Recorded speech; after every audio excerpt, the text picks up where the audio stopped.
And welcome to the Average Black Man Show. Today we're going to be talking about something a little risque, a little controversial, a little something like that. We're going to talk about accountability, lack of accountability, poor judgment, poor choices, blaming, sexual activity, who's more active, who's less active.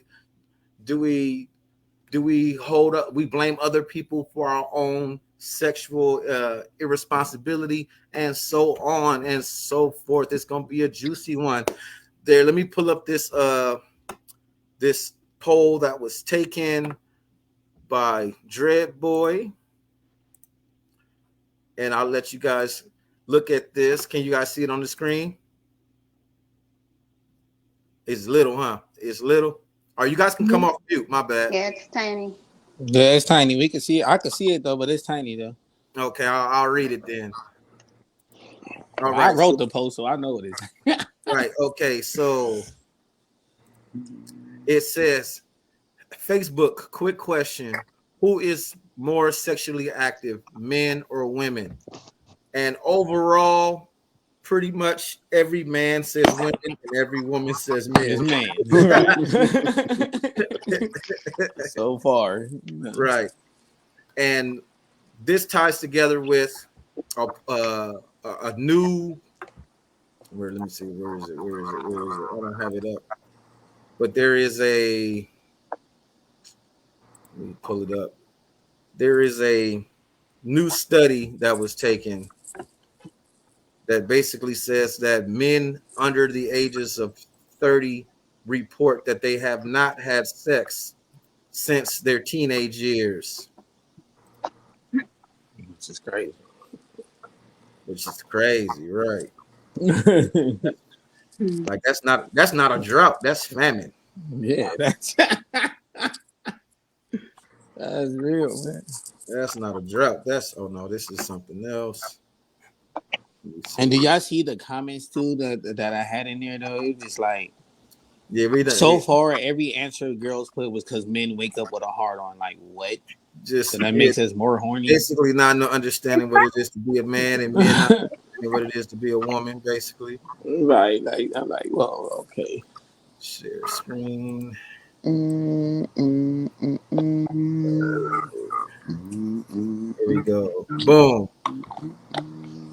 About 27% of men under 30 that haven't had sex report they haven't had sex since turning 18, according to a chart attributed to the University of Chicago's General Social Survey. Has gone up 8% since 2008. Yes. Now, I'm going to couple this together with a couple of other things. Oh, I shouldn't have closed that screen down. Now, there is a bunch of people here. Let me see. Anybody else join? No, it's us. Okay. So, how y'all feel about that? One at a time. About what? About that poll indicating that the sexual experiences of men has gone down, and what do you guys think is attributes to it? I can't even answer that. That's their fault, man. I don't even get that. That's Right. You feel me? I don't understand. Like, why would you get something and then not want to get none no more? That's your bad. I think, honestly, and this is Val, I think that a lot of this has to do with one, demographic. Where are you? Because if you in Delaware, I could see you getting some, some sex at 18 and then never getting no sex again until you're 38. Damn. But that's not the case with women, though. How come? Why would demographic play a role in it? Oh boy, you gotta fix your mic, gang. Well, I think that's one thing where you are. Even with women, I think it's where you are. I mean, I have a sister that's in Georgia for years, and I mean, just looking at that fucking CDC sign, that Why shows does it how have many to be people have. necessarily of where you are about you having sexual Well, no, intercourse? I'm saying no. See, the question was, why do you think that this is going on? So I'm saying, I think one of the things could be demographic. You are, because if there's no one for you to continue having sex with, Right. And But But I why? you say, know, it's not hard to have because you know they sell No, it it's on every not. corner, so it's not that Exactly. hard to This find. And It's then they not. this but is say, like you I always know, said, sex. It's depending not on too where It's you hard to always get are, sex. to. depending on where you are, your availability of women that you might want to have sex with might not be available to you either. And that goes for Well, both. if you You know what I'm but saying? if the you numbers, 18 and you lose your virginity, it's not that Well, you hard to guys go can't find talk all at the someone. same time. Yeah, somebody's fight mic is like bubbling a little bit. yeah, but the numbers are reporting. Hey, John L, it's you. You don't want to have static. Drop off and come back on. See if that fixes it. Uh, Yeah. What I What's mean, up, John L? How you been, man? what about high school? Huh? What about high school? High school women and girls. That's usually when a That's when they man said. or a That's what woman the poll meets. is saying is that they're active through high school. Then basically at 18, it cut off until they in their 30s. I mean, that's because you feel me. If they having sexual intercourses from ninth grade all the way to 12th grade, that's 4 years of just straight every day getting some. Then I mean, 20 years after that, turning 18 to 38, that's a long time. You feel me? But you know, taking a break, like damn, I've been doing this way too much. I know draw sizes now, so it's like, you feel me? It's like it's time for me to put them away and take a break, and it's likewise for a woman too, though. But Right. there's Hey, I mean, I'm not speaking for me though, because I don't know how easy, but I got That's three some new kids. age. That's some new age stuff because I don't Yeah, know that one has to be man. new age because I don't know. Yeah, I don't know one man in I'm my only life 28, but that damn has it, gone I 20 don't. years without sex. Like I don't know 20 one man. years unless And you this is unless you just gave your life to the man up there and quit, then it's I don't know. come a monk. Yeah, right. You vow silence and no sex. Let's start cooking that chicken. And what's What? You can't speak, you can't freak, you can't sleep. The only thing you can do is Okay, eat and be at peace. John L, you back? Let's see what John L got to say. I'm just trying to catch into what y'all talking about right now. The same thing. He was just giving his point of view of why he think that the demographic has changed. Those numbers have changed. I was shocked by it. I didn't expect to see. It's saying basically like 27% of men under 30 are virgins. Yeah. That was shocking. But the And numbers ain't now, like that for women at all. What was it for women? Like 9% 18. or 10%? What was it? I My thought it was question, 19. I I thought have it a was question. Is this 19%. based on race? Like, what is Nah, it? Just yeah, that's what male and I follow female. what she's saying because is it based on like, is No, it it's based just on, male and female. It's just girls and boys. Race doesn't matter. now I'm yeah, not so surprised. there's I'm not not one surprised. woman or one man on this earth that was told to stay in the house. You can't go outside. That's gonna make you want to go get some. So it's like, wait, I don't understand that. Someone's choosing to be a virgin is what they decide to do, but that doesn't have to do nothing with no populations or none of that. That's that new stuff. I Yeah, I agree. mean, I basically agree. it just said that what did it say? Half the men are scared of women that are virgins. Right. What? I'm sorry, I did not mean to laugh, but that's just that's Really? how I want to. Can I allow? Can I say? Now Can I hang say? on. I want to get everybody's take. Tam, did you already go, Tam? No, I was gonna say, like you say, you always say it that women have access to sex, right? Yeah. So I think these men are just not the pick. They just not And the that's pick what of the I litter, said. so they Or can't. And That's what and I that y'all said. yeah, all that's thinking what the it Hang same on. sounds thing Y'all I'm like can't talk too. all at thinking. the same time. Well, Y'all yeah, that's all what it sounds like too. That Uh-huh. all the women are attracted to the same type of guy. Well, They go after the because same guys. like no, that's like I not have a even a little part of story. the. I have a quick story. I have a friend who said he didn't have sex for like a whole year and a half or something. His whole freshman year, like he was getting nothing. He was dry, and he was saying it was the reason was is because he went to Morehouse, and he's like all the girls, the Spelman girls, they wanted, in the Morehouse. All the Spelman girls wanted a certain type of dude. So it left other dudes left. A lot of dudes was left out. So you know Yeah, what I'm saying? and I So think he, yeah, a lot of dudes go through that like in high school and shit. You know what I mean? When you were a sophomore, back when we was in high school, Yeah, I was a just lot about to of say that. I yeah, was a just lot of the about to say. sophomore girls are fucking, but the sophomore Yeah, boys ain't fucking because the sophomore girls Or don't want the man, or yeah they having intercourse. Trying to. oh my yo, bad fuck, my bad. But basically, a sophomore girl would be fucking more down to attracted the T. No, Like, I'm saying to a senior refrain guy. from the cussing. yeah, yeah, but look, I feel like this, right? You feel me? It's not like I said. It's all a decision and it's all a choice because I don't know who it was that was just speaking about the dude in ninth grade. I ain't getting in the whole year. Now, from what I know, when I grew up in high school, it's either you was either fly and Nah, he wasn't had in high. and Wait, he looked. wasn't in high school. He was in college, and he didn't get none his whole freshman year. Damn. All right, no, look, excuse I me. was I'm gonna sorry. say, I I didn't mean know to. somebody that's Look, like that too. He had sex in high school, didn't have sex until his senior year in college, and then didn't have sex again until he got married at 35 years old.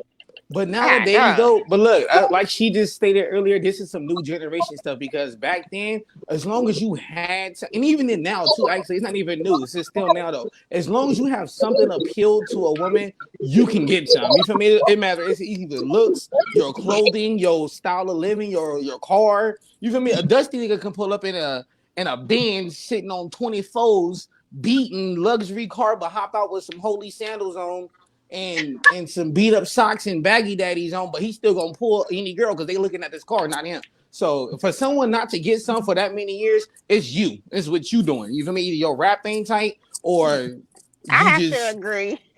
you It, just I it don't want sound to like say it, but the it's like it's either that or you gay. I'm sorry not to put it like that, but it's because there's more women on this earth than men. So I don't understand how no man can say that. Oh, I ain't getting none. You can go to a party and just be the soberest one there, and all the females is drinking. Somebody about to give you some, because they like well, okay, somebody. You feel me? So it's your rap and it's you. That sounds pretty That's a. predatory. I'm just uh, saying, man.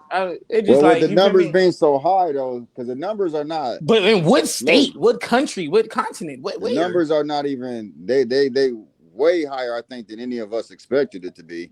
Yeah, that's a little too high. Oh, 20 years? 20 years.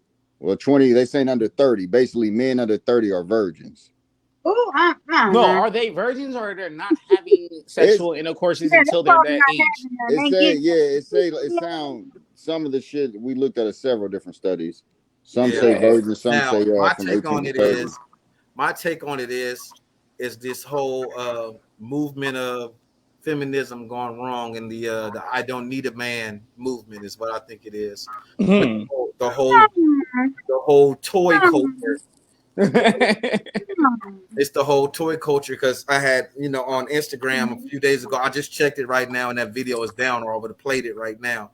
There's a woman holding up a toy, and in one hand the toy is going up and down, making the good in and out motion, and then the other side it's all a little tongue flickering real fast.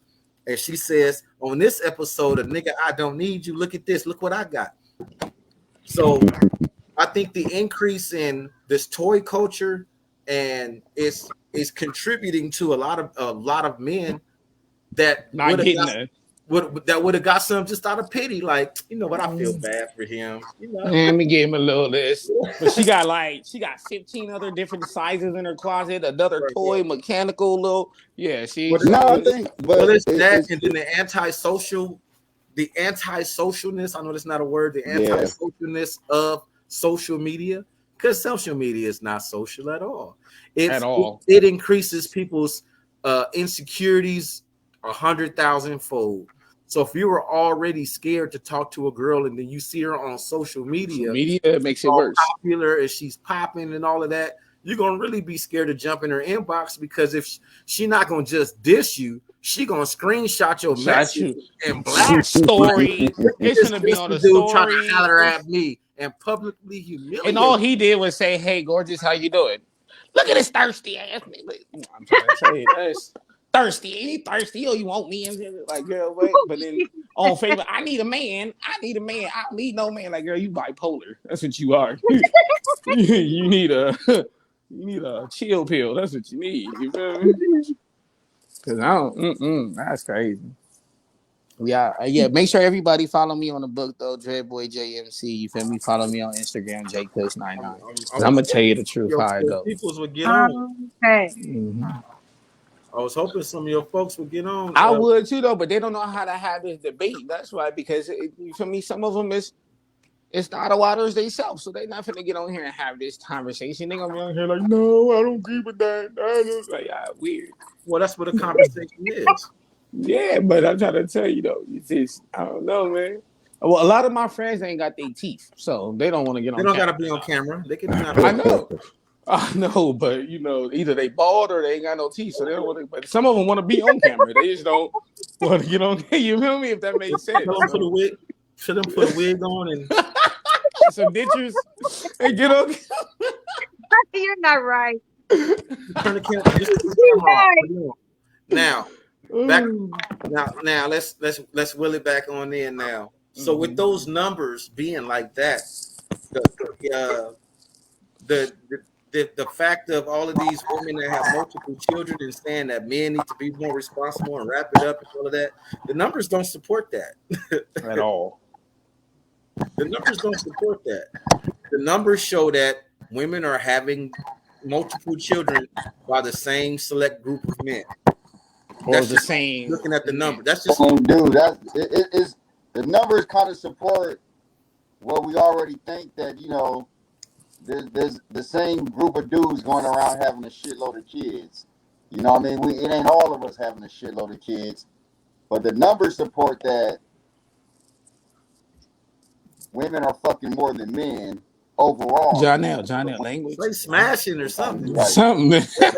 women are sleeping more than men. This flow. Go ahead. So that's what the numbers support. I was just so surprised it was so high. You know what I mean? So basically, but guys are sleeping with more girls, you know what I mean? They saying the jocks, the repeat that because your mic went out. I didn't hear you say. Mike, you are having mic issues. You don't you making popcorn. You got an earpiece or something? Yeah, I got an earpiece somewhere. Oh, y'all go. I gotta find the earpiece. I'll mute you.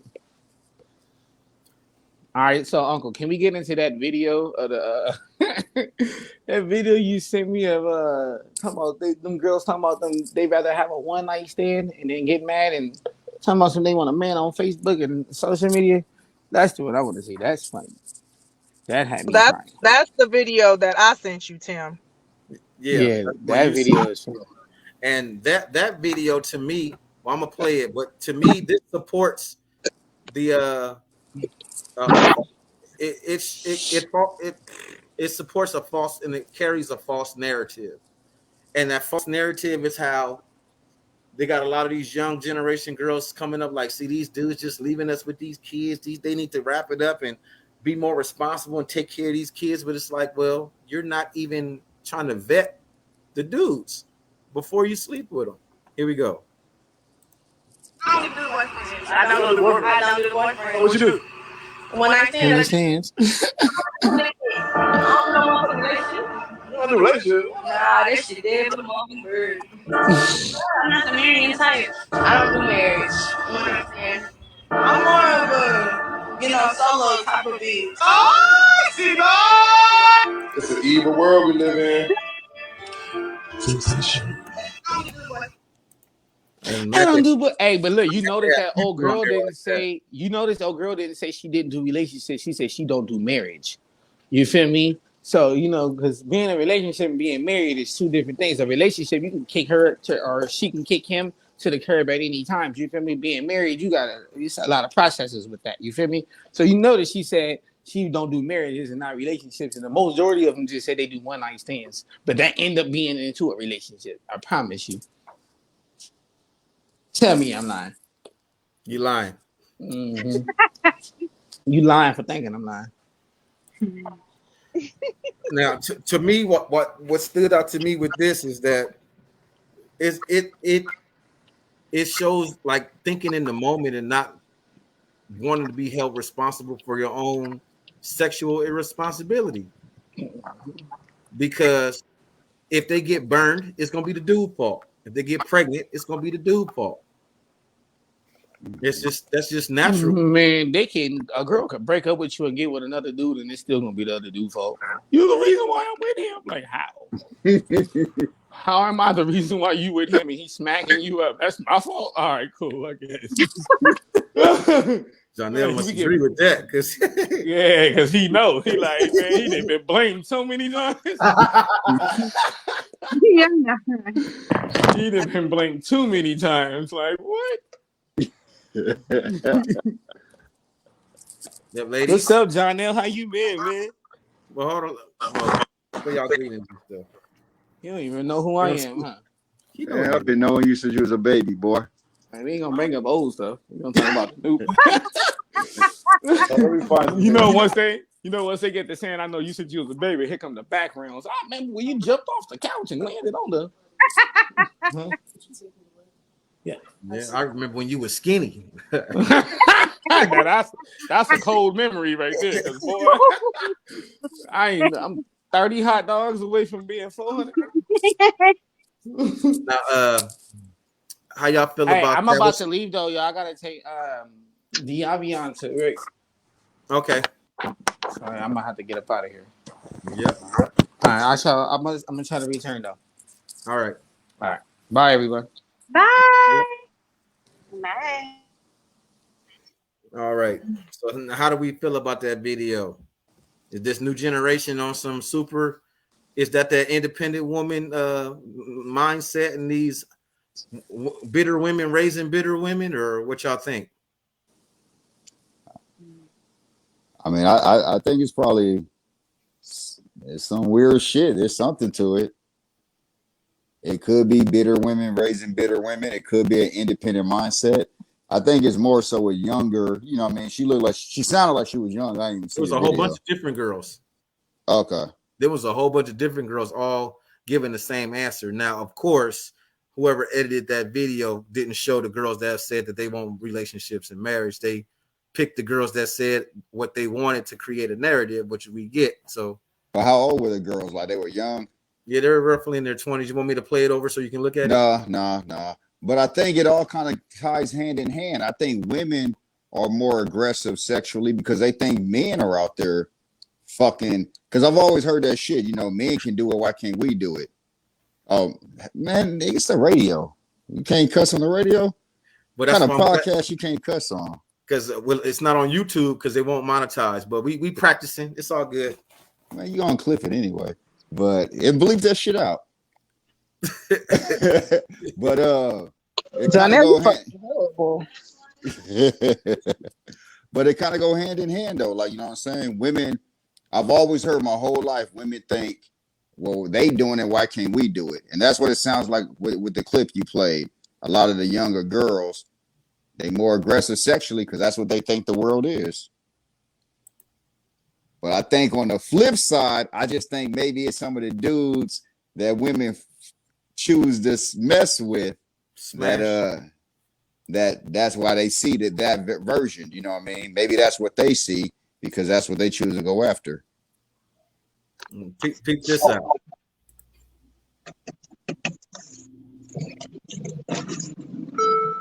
But he cheats on you. Would you rather have the best D in your life, but he cheats on you once a month, or the littlest D you ever had in your life, but he's 100% loyal? Why you put the? That's not gonna work out. You gotta choose one. I gotta choose one. Big D, little D. The cheater. The cheater. I'm sorry. I gotta cheat to him. Would you rather have the best D in your life, but he cheats on you once a month, or the smallest D you ever had in your life, but he's 100% loyal?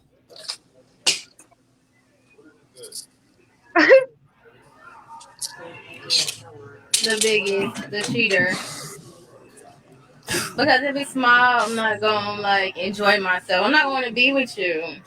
Would you rather have the best D in your entire life, but he cheats on you once a month, or the smallest D you ever had, but he's very loyal, 100%? The smallest D I ever had, but he's very loyal, 100%.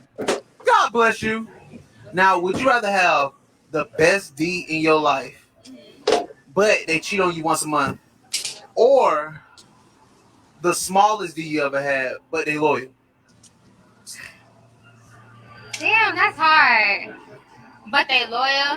The best D once a month because then I could be loyal And then. But you being loyal to somebody that's unloyal. Oh, you didn't say that he was unloyal. Yeah, he cheats on you once a month. Say that then. You I said that. bestie once a month. Oh, the bestie and he cheats once a month. My bad. Oh. I just have to deal with the cheating because honestly, if All right, how y'all feel about that?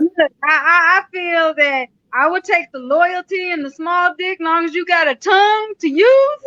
Shit, get one of them rhino pills. That shit'll get up and stay hard and keep fucking. Well, shit, Tim, man, you can throw that back to you or me. Shit, what would you rather have? The worst pussy ever, but she's loyal, or the best pussy you done ever had? But you know she gonna give it to somebody else once a month. What would you rather? She's a bigger hoe than the biggest hoe you've ever known. How is it the best if she getting ran through? How is it that? It ain't say ran through. It says she cheat once a month. That's what he said. It didn't say nothing about ran through. It's the best. It's the best you ever had. But she gonna give it to somebody else once a month. Or you can have the worst. You would take the worst? You see, I would take the best because no matter what, with the worst, I feel like I can find loyalty somewhere else. Somewhere in between. But you're not gonna get the best, though. You're not gonna get the loyalty from her. I still rather have. There's a lot of shades in between the worst and the best. I'd rather have the 99 best. But that's not the options given. You can't insert a gray area when it's black and white. Well, it wasn't black and white. I didn't know that. It was black and white. You get the best of the worst. It's black and white, nigga. The best of the worst. It was black and white. I'm still going with the best. Fuck all that worst shit. Forever. Who said it was okay. forever? If there was, nigga, now you throwing out other little variables. If there was black and white. Oh, I don't know. I have to think about that. Mm-hmm. That's not an easy answer. It didn't say about the other person being loyal. So she can have terrible and be loyal, and I can cheat. See how that works? And that's what I'm about to say. Like, but that's what one of the girls said. She said, "What's the point of being with a small penis guy? Because I'm not going to be satisfied. So I'm going to end up cheating on him anyway. So I might as well just go with the cheater. At least I'm satisfied."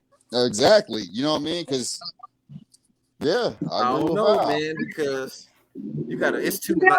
Only a one-time thing because he's gonna be cheating on with other women. I don't know STD. Fuck but that. if this the worst, you ain't gonna never be satisfied. Fuck that. For one piece, let's look at what the cheater brings in the since we're talking hypothetical. Increased risk of STD, increased risk of pregnancy from somebody else or whatever. It's all kind of extra baggage that comes with that in the long run would not be worth it. Oh, it's quiet now. No, but he said he cheat once a month. That might be cheating with the person that you consistent with. So at least you are consistent. They didn't say that. You're adding that to make yourself feel better. Well, they didn't say multiple people. They added that to make me feel better. They didn't say it and they did not say it, but just from a logical perspective, point of view, cheater brings increased risk of STDs, increased risk of pregnancy, and all that type of stuff, and a whole lot of other baggage that you don't want to deal with. So then she might got some fire, and you in it like, damn, this is fire. And then you go take a piss and be like, this is fire. Fire. Yeah, but both of those are extremes. I want a happy medium. Yeah, because she cheating on somebody else, doing everybody else. Those are extremes. I don't want, Is Tammy back? That pussy tight. She cheating. That shit is loose as fuck. Oh, okay.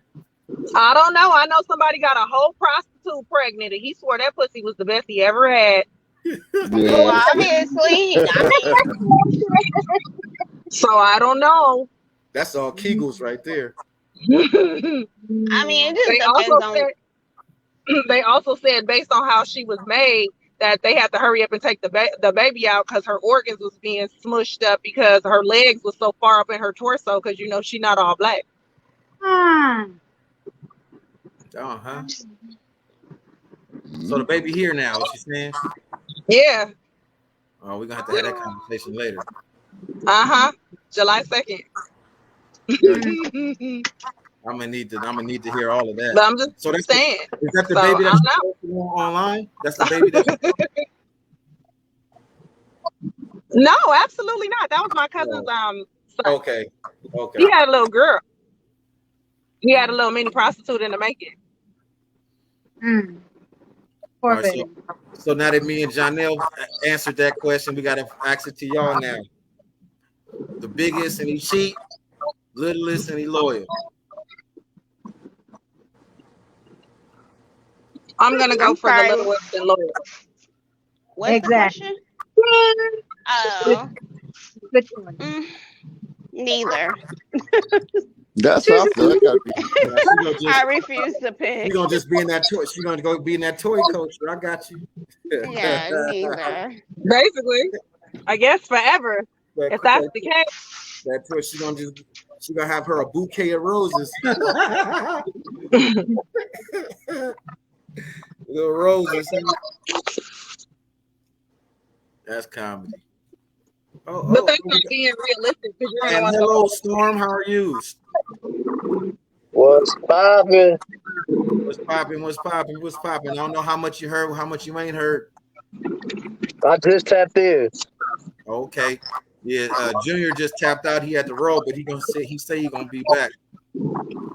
All right, for sure. What we got going All right, on? so we're gonna bum rush you with the question. These are your only two options. You can only choose from these two. There are no other. It's only black and white. You get to choose a female with the bombest stuff that you didn't ever hit in all of your life, but she a cheater, or you get a female with the most garbageest one, but she 100% loyal. I can't do no garbage. You know what I'm saying? If she ain't cheater, then she just ain't the one. Then. But I can't do no garbage. But you gotta pick one. You gotta pick one. You can't be greedy. Yeah, I need the bomb for sure. So you're gonna take the bomb and the cheater. So you got one like you. So Janelle, you got one alike. But that's most people. You heard even on that video, most of them girls were like, if I gotta be with the guy who gives me the best sex and he a cheater versus the guy who has the smallest penis and he's loyal, they'd rather get that good D. Right. Keep it pushing. So that needs to be the common answer. Right. Well, I'm an outliner then. Nah, he can't be my man. He just gotta be. He could be a side piece, but he can't be my man. But that's the whole. That ain't choosing though. That is choosing. Yeah, I'm like, you have to choose. That ain't choosing. That is choosing. You could be my side piece. That's You it. trying to have best of both worlds. Yeah, you can't do that. You either have to pick one or the other. You can't say you're not gonna pick nobody. That's not how the world works. Exactly. They trying to say you got to be committed. You got to be fully committed to one, only one. Oh, that's what they did for the sake of this conversation. Nobody want to one or the other. Nope.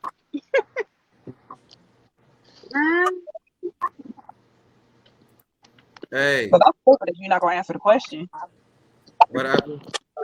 Oh, snap! I hit the wrong button. Okay. Well, if that's the case, y'all need to see what happens when y'all choose that super fire. What's going on, me? This is what happens when y'all choose that super fire. You end up like this. Let me pull it up.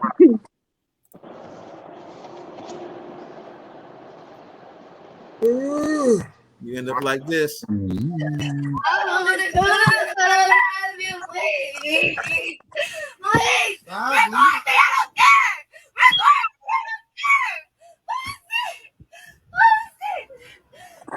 Not even recording.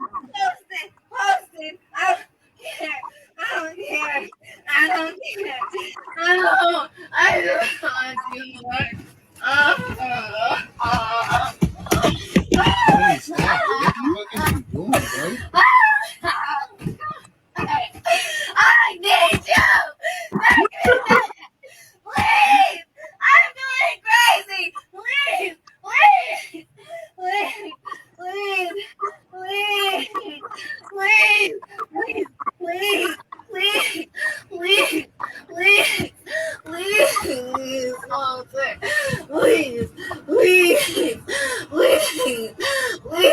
Can you please stop acting like that? All right, calm down. Please. Please.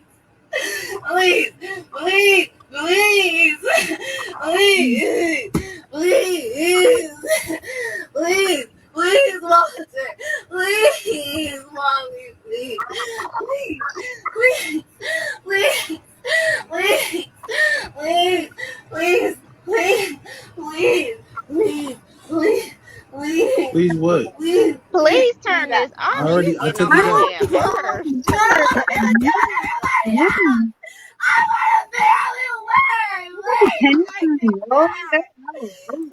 So basically, he broke up with her, and she like, no, you're not breaking up with me. To be honest, that's not realistic. That's mental issue. That's mental issues. Yeah. Yeah, that's not That realistic. ain't even devil dick. That's mental issues. Yeah, that's not even being realistic because as much access as women have to getting some extra D, like ain't nobody doing all that. Some women I've seen that before, but it ain't realistic though. Yeah, let's not pretend that Fatal Attraction is not like they don't got a whole TV show called Snapped. I've seen it before. But it don't be. I mean, but But people, it don't be all about them just women because you're having sex. That's not what Snap is about. No, I'm those just women saying. be killing them men because for all different types All of reasons. different types of Because reasons. they It be don't cheating and all that be- old type of stuff too. But I'm just saying, let's not pretend that Fatal Attraction ain't real. Hey, that's I mean, abuse and it's all kind real, of but stuff. it's real, but that's more about her. She got a mental problem because I remember Oprah once saying that she was with a man and she was like, I remember you holding on to his ankles, telling him please don't go and stuff like that. And it's like that was about her, just her like messed up self-esteem. You know what I'm saying? I think he was just being funny posting that video. He was just being funny saying that shit. I just think that's the first time that white girl got some black dick and she thought she wasn't gonna get nothing no more. She please, Walter, please. I'm not even gonna beg a nigga named Walter. Fuck out of here. On me, that sound like an old ass nigga. I ain't never met a gonna beg baby a named nigga Walter. named nothing. Nigga, her sugar daddy was cutting her ass off. I'm not finna beg no niggas for nothing, for no money, for no D, for no none of that. But then again, I mean, shit, look at that white girl. Maybe that's Walter was the only one in her demographic that was gonna give it to her. Hey, Nah, little women can go Walter. outside. Nah, Hey, women can go little outside and get it. I Walter, seen miss ugly women get it. me.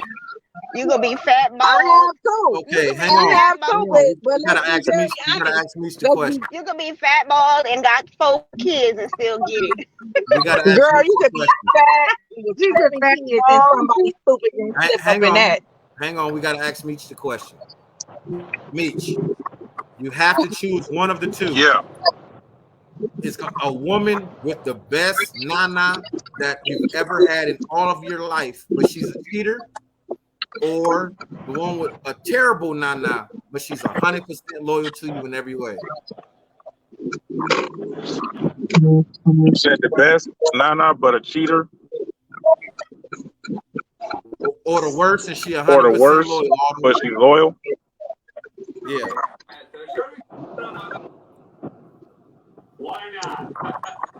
Well, that's gonna make me a cheater.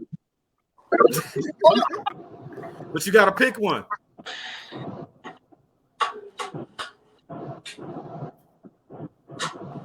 I mean, in both scenarios, I guess I'm cheating because if the best Nana is cheating, I'm cheating.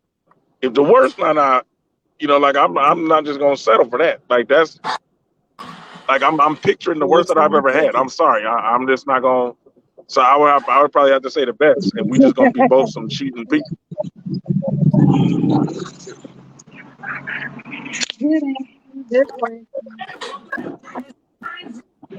Interesting how that's the consensus. All right. Where's this? Okay, now let's bring it back onto this percentile of sexual encounters with men. I'm gonna pull up this well, we talked about that I don't know if you probably I don't know how much of the show you saw, Meech, but basically there's a new study that's been done by Chicago University that shows that 27% of men report they have not had sex uh, from 18 to 30. And what was the percentile for virgins, Janelle? I think it was the same study, so I don't know. I think it was saying 27%. But basically, men under 30 ain't having sex. And that's present day guys are under Yeah, 30 are not having sex. The study yeah. was updated in 2008. So from 2008 to the present, what do you think is contributing to that? Sure, sound like some smart guys. Right. I don't know what's contribute. I would probably say just off of thoughts. When you really calculate, if it's from '08 to now, that's when the iPhone was invented, and then that's when social media like blew up out of the stratosphere. So I would have to say those two have to definitely be linked. Yeah, I said that. Mentioned that too. That I definitely think it comes from this swipe culture, like Tinder. Like, ooh, this person's fine. Oh no, before that, the mediocre dude could kind of game you up and talk to you and make you feel like, okay, maybe I should talk to him or something. But now it's like, and I also said that I think it has a lot to do with the independent woman culture and that whole toy culture that's coming. Like, they got the little flower, the rose, and all of that. I had sent them a video. It's not on Instagram no more. I would have showed it today. But it's a lady holding one of them roses, and she like, on this episode of Nigga, I Don't Need You. So and in that me and John Neal looked up a study, and they talk about what's called an alpha widow. And an alpha widow is what me and Val talked about before, how there's a lot of females that, end up getting a dude will smash that she think is like, that's, a dude that's technically out of her legal smash. So, but from that moment forward, she believed that that's her speed. Now, this type of dude is my speed now because I got one to smash once. So since I smashed a millionaire by chance, millionaires are from now on my speed. If you're not a millionaire, you can't hit. Yeah, that's someone who's not thinking logically though. I remember we talked about that too. Yeah, that's just someone who's not thinking logically. Yeah, The logical person would understand what it was.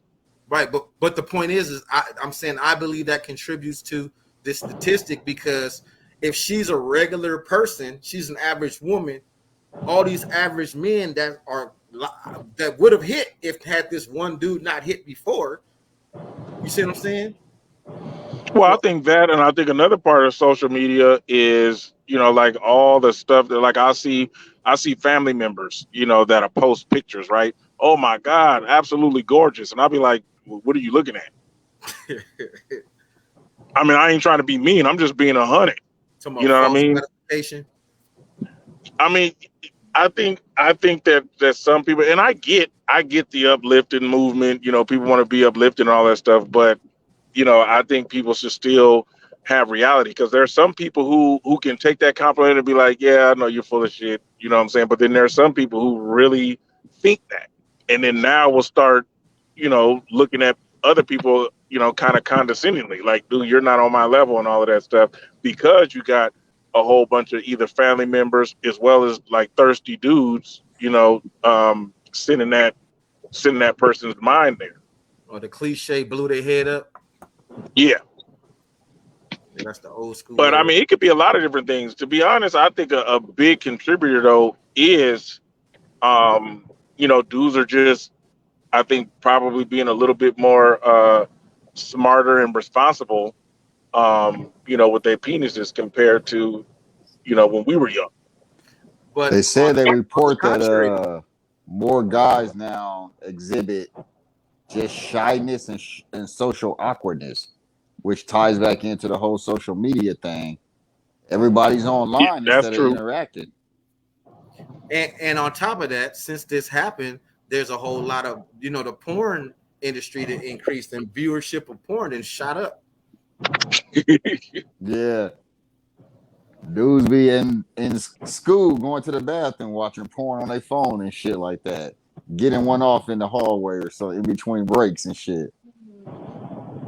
Yeah, I mean, when you put it like that, I would have to say that's probably the largest contributor. You know what I mean? Especially because I know a few youngins that's in they late teens to early to mid 20s that are kind of socially awkward. They've even asked me like, "Hey, how do you make a girl like you?" I'm like, "Shit, man, that's what me and all over the world is trying to nail that to where you can get anyone to like you." So I think it's definitely that social awkwardness. I would have to say that's probably number one. And a lot of it, I think, is just the whole climate has changed too. Because we come from a generation where you would be driving down the street and see somebody like, "Oh, damn, pull over. Hey, how you doing? Let me get your number." You can't do that now. You can they're about to call That's you race culture now. yeah, you're Hell a whole yeah. stalker. You're a whole stalker and a creepo and Yep. I was gonna say that's Okay, definitely y'all putting that would be definitely becoming a part of rape culture now. Yeah, Like shit. nah. I just remember Tim. I was telling about my homeboy over here in the apartment complex. He just got kicked out of the gym we go to across the street. This thing in his 40s. He in his 40s, and some female thought he was staring at her. He's like, "Bro, I swear to you, I didn't even see her." He's like, "I swear to you, it just came out of nowhere." And he ended up getting kicked out the gym. They didn't ban him. Wow. Because And that's not fair. then it just escalated. Then they was like, "Well, look, man, just be a bigger man and apologize." He's like, "I can't apologize if I don't even know what's going on." Right. How he So gonna apologize for something he didn't do? And I think that's where lines get blurred because women want to be believed, but then women also do a lot of fuck shit that's real petty, like that. Well, And it makes and we live in a culture these days where so many people. I've heard several different people, even on news, that will say, "Oh, if a woman says something, just automatically believe." You know what I mean? right. And that's what with what's his name just went through. What's the actor that just went through all Johnny, that crap with his Johnny wife? Depp. Johnny Yeah, Depp. that's what he just went through. He got canceled, got all kind of money lost simply because of what she said. Yeah, but he did himself a solid because he was like, I'm not just gonna go with the okie doke like most dudes do, and was like, "Oh, I'm gonna fight you, and we're gonna talk about everything." Oh no, well he had to. You know what I'm saying? He had to do that. But what Jonelle was talking about is they were just trying to get him to admit to something, almost like a slap on the wrist.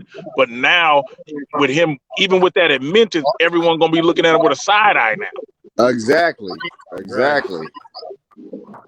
So they're like, "Oh, come on, bro, it's no big deal. Just just be the bigger man, apologize." And I've seen a lot of videos on that topic. I've seen a lot of videos of people responding to stuff like that. Like it was one lady that set up her phone and she just took off her shirt and the guy was in the back looking, and then he just looked over her like that and finished talking to somebody. And the person he talked to looked to see what he looked at, like what you was looking at. And then after that, she was just like, "Can I help you guys? Are you guys?" They're like, "What? Like you guys are being creepy and all of that. Why are you staring at me? Ain't nobody staring at you." And Since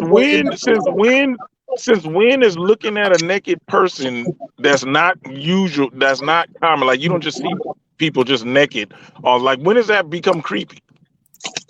But she wasn't naked. She was in the gym. She took off her shirt and then revealed her gym top. She wasn't naked. Okay. Some of this stuff that I see some of these women wearing in the gyms, they might as well be though. I'm about to say some of this shit is attention grabbing. yeah, Some of that shit ain't. Yeah, it ain't necessarily workout gear. It's as well as some of them doggone exercises they be doing. No, all them exercises, regardless on what they look like, they work stuff out. But I'm No, just saying they some of they the may work clothes. stuff out, but I'm telling you, I met someone at the gym one time that I could tell that she peeped me, right? So I'm just doing my little stuff. All of a sudden, I see her arching her back way more than she was doing that same exercise. Well, you know, she was being realistic. She grown. She Well, know what yeah, she but wanted. that's what I'm saying. But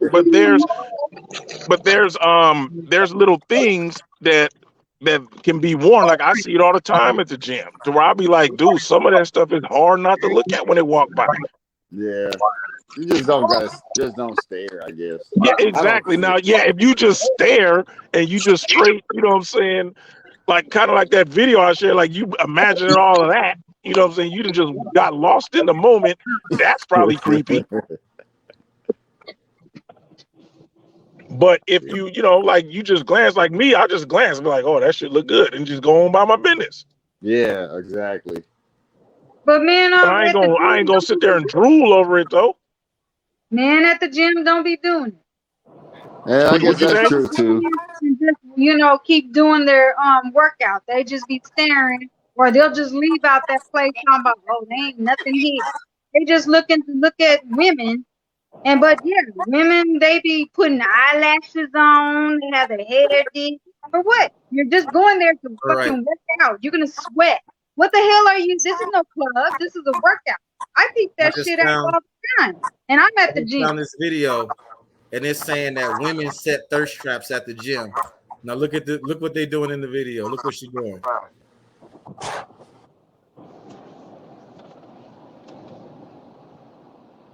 And that right there is what I'm talking about. And, I see that live at the gym. and they be like, "Why are you looking like? What do you mean? Why am I looking? You're a creep." It's still a workout, I guess. Yeah, but here's the thing. You know what I'm saying? It's like, come on, man. You ain't gotta be no genius to know. Like if you Yeah. literally just want to go there and work out and you don't want no attention, there's certain attires that you can put on. Now it can still be comfortable. You can still wear like yoga pants and all of that stuff. But I'm telling you, some of that stuff that they wear is in every crack and crevice of Yeah. their body. Exactly. Facts.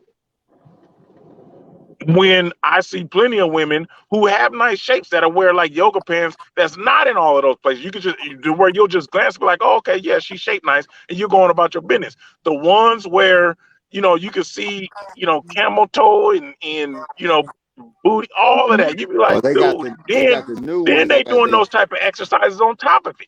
they got the new ones that formed it that shape the booty. You Oh, know what I'm talking those like too.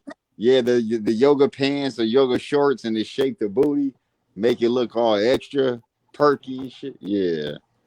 You Exactly. talk about them Man, damn Amazon leggings where guess what? If you built bad, you're gonna be built bad in them leggings. I don't know. I done seen some No, of he's them not where it's talking like, about the waffle ones. He's not Right. talking about the waffle. Well, yeah, I mean, most stuff if you built bad, but yeah, you they know had what I the mean? Like waffle. if you ain't They had the waffle ones too, though. Another example. I feel Yeah. women should have respect for their bodies and cover up. You can't help it that you're blessed of what you got, but Hey, you these shouldn't be out there just posting that and think that somebody's not gonna look, and then you're gonna get harassed, and then they're gonna be saying, "Oh, he's sexually harassing me." That's bullshit. Jossie just put in the There's a comments. workout. Y'all know Jossie is a gym. Jossie stay in the gym. She just put in the comments that there is a particular type of tights that make girls with flat booties that lift it up and make it look like a little something is there. Oh yeah, there is. I see it all the time. I'm cracking up at this because these thirst trap videos is like these thirst trap videos is a bug because it's like how is this working out? You know what I mean? Like I mean, I guess it depends on who you are. I know somebody met their husband in the gym. how is this working out? If she did this for YouTube, this is clickbait. This got 2 million views. I mean, maybe she want to be seen like that. I was gonna say, Maybe but that is technically working out. That's yoga with the ball. Yeah. I was just about to say the same thing. That is technically working out, but then they know what they got on.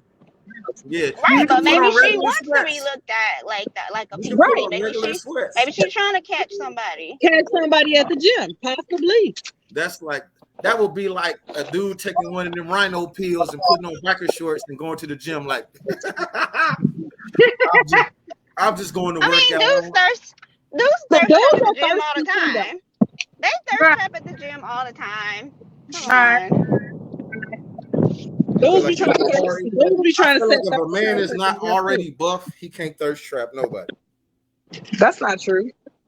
If you got a big old gut and man Maurice, hang, you know what I'm saying? That's not true because you seen that girl go after that fat boy with that cucumber there, thinking it was really his. So what are you talking about? That's the whole cucumber though. That's a Don't whole matter though, but it's a made whole up bunch thing. of men that really got some cucumbers out there. That was a Yeah. whole made up thing. That's not a made up thing. That is for real. No, I'm talking about that cucumber thing was a whole prank. No, but my point being is if that was really his penis he was on, huh?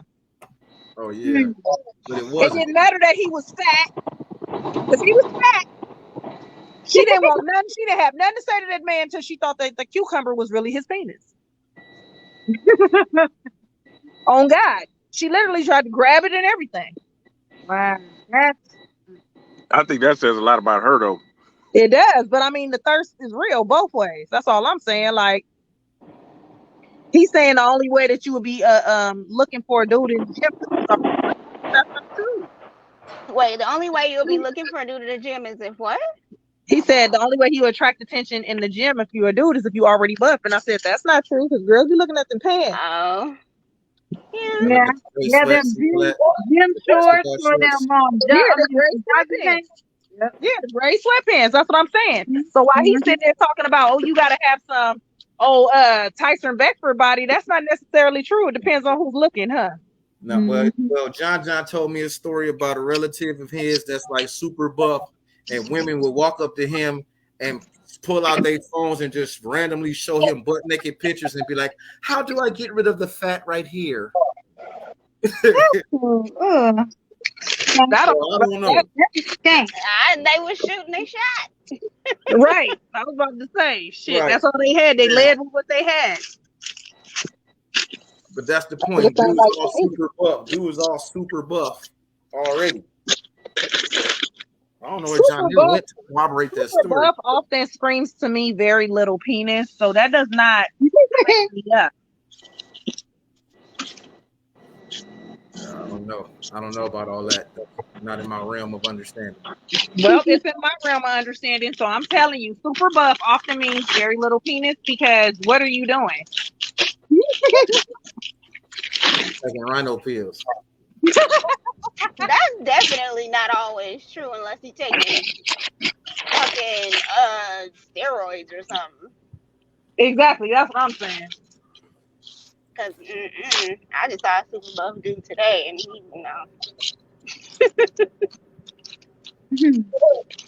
I'm not saying all. little about him. Like I'm not saying all, but I'm saying most of the time that's what it be giving. You be like, I don't know, man. Somebody eating something? Me. John, where'd you go? Reach. All right, what's this? I got this crap with some noise in the background. I don't want to be rude.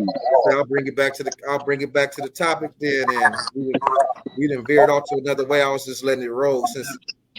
Now let's bring it back to this whole accountability and this I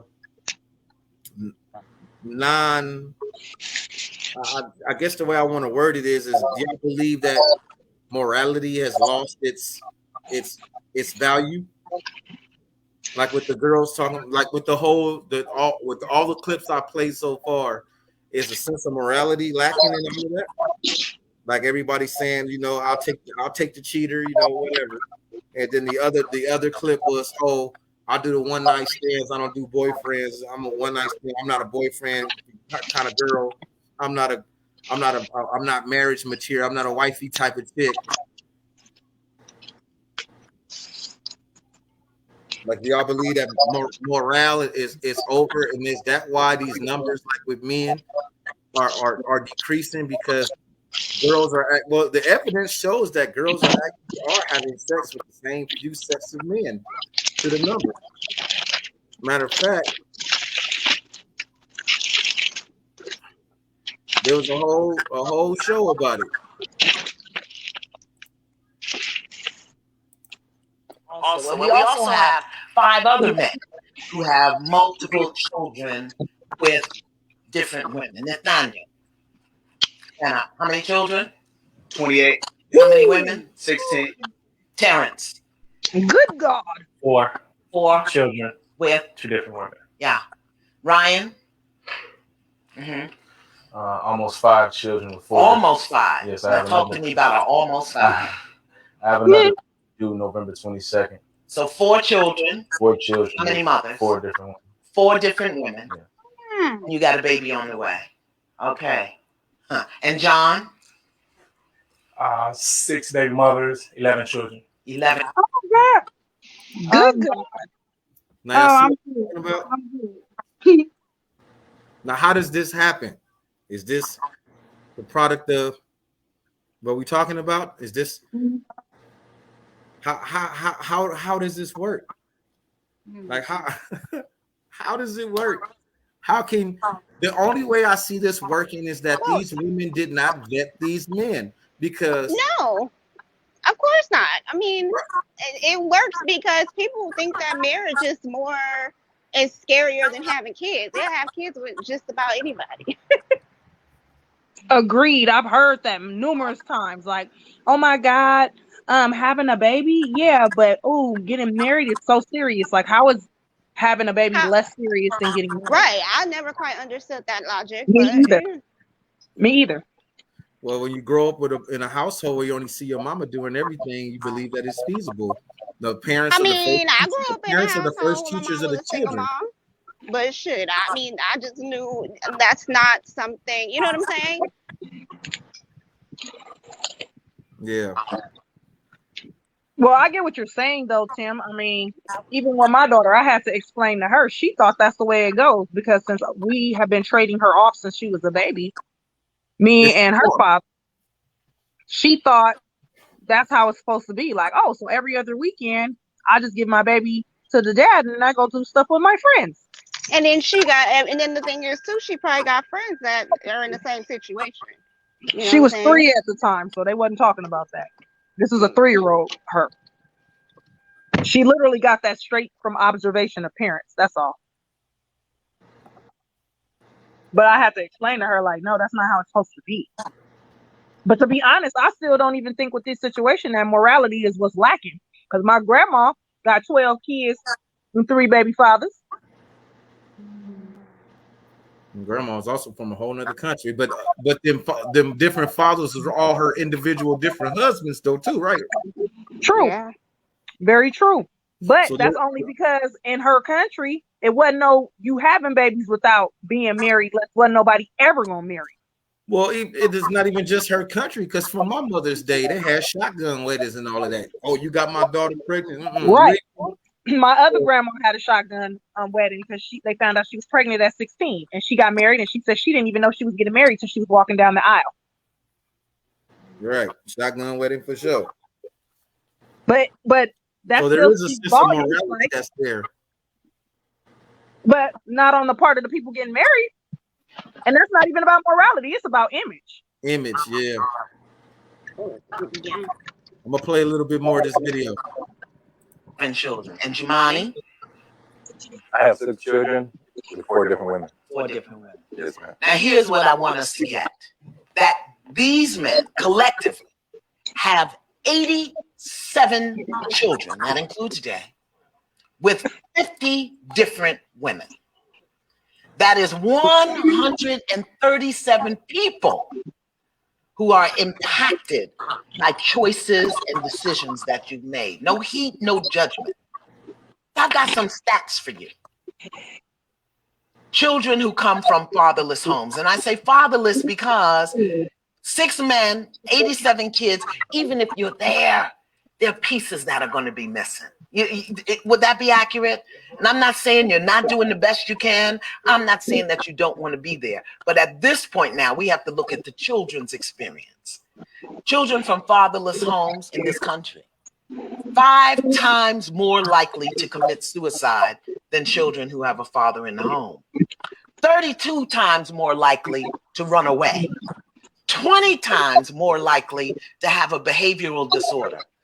14 times more likely to become sexually aggressive or commit rape. 10 times more likely to engage in drug abuse. It just breaks my heart. No heat, no judgment. Let's unpack some of that. Sound a little judgy to me, damn it.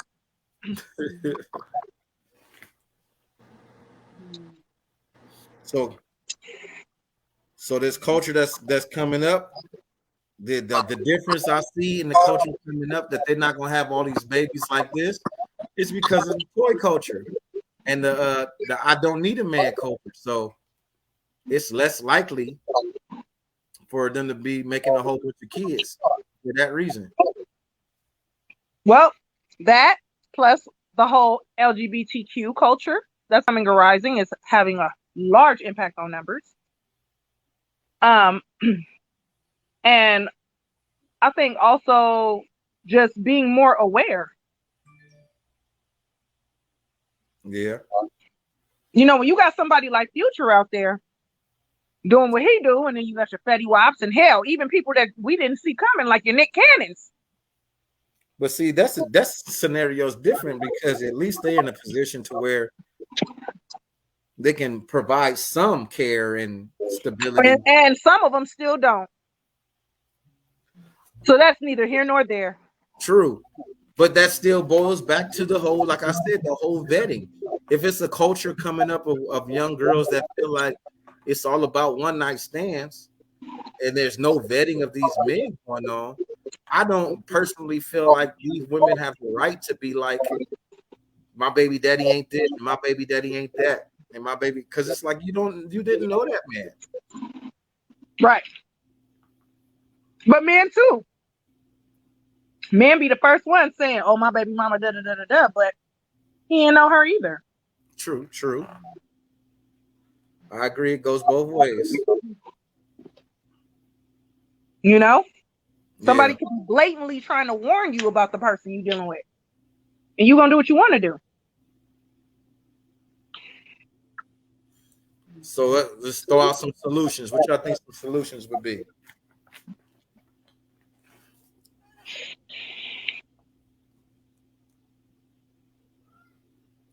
Damn, nobody got no solutions. Damn. It's just too many. It's not a monotone type of situation. There's like many. Well, just like a good start, because y'all are the women. So what y'all think? Like you said, vetting. Like you said, vetting men better. You know what I'm saying?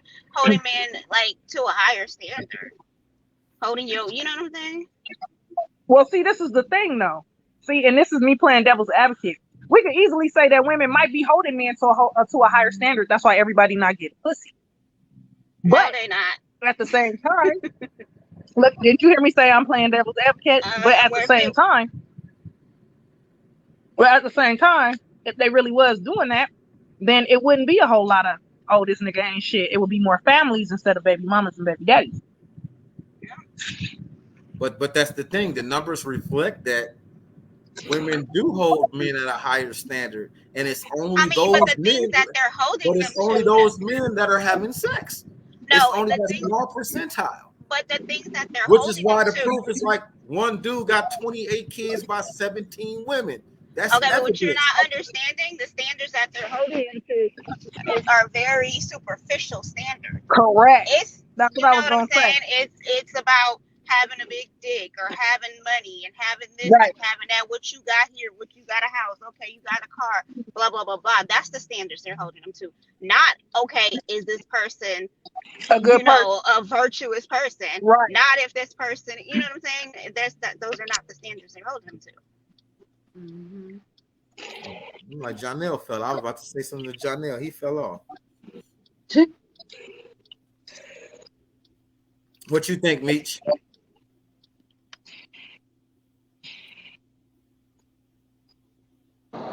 Or I'm working on one of my trucks right now, but I'm still listening. Okay. And let's keep it real, men are not holding women to a higher standard either. Because I hear They a sure lot of, aren't. Let's hear Kathy's input. Okay. Well, that's it's a touchy situation. I feel two-part when you meet somebody. I guess I'm old-fashioned. Okay. Everybody's gonna be attracted to the human body, to the naked eye. It's about getting to know a person inside and out, falling in love, or getting before you even go sexual. Is to get to know that person. Who are you going to get involved with? Who are you going to have sex with? To choose as your baby daddy and to be protected. Protect yourself if that's not the person you need, or it's a one night stand, or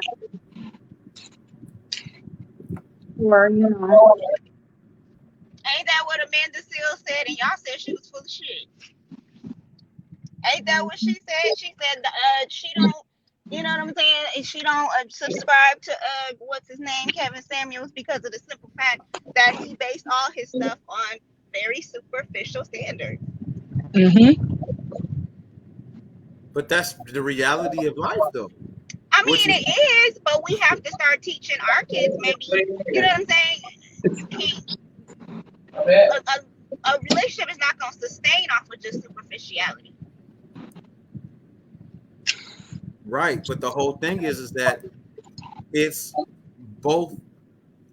Well, this is a kind of hard for me to pinpoint exactly, because that whole manosphere, they promote the nuclear family, but they promote it in a way that's detrimental to their cause.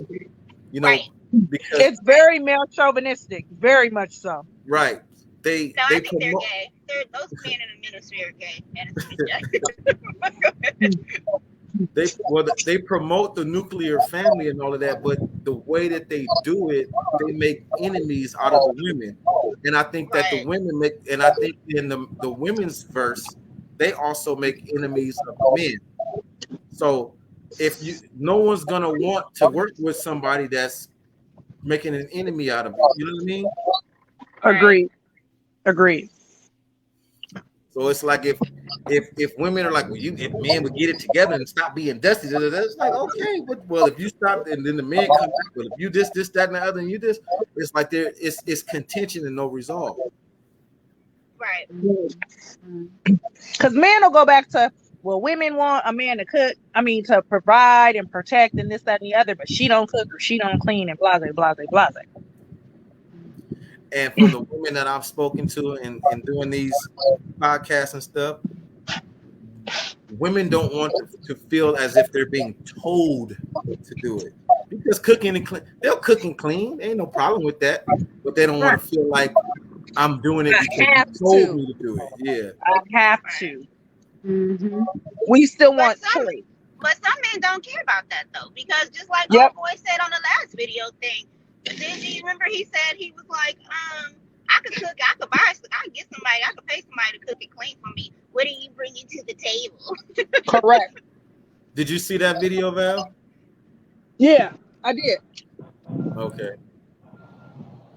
But I get it. I totally understand that. Because I know in my marriage, I'm not going to be cooking. But I don't mind cleaning up.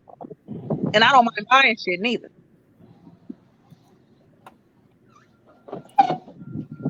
At the end of the day, I think it's just everyone's relationship, is going to be their own.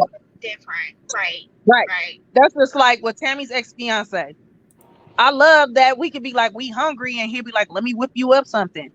I was like, bitch, you the reason why I'm going to get me a man that don't want me to cook. Like, I liked that about him.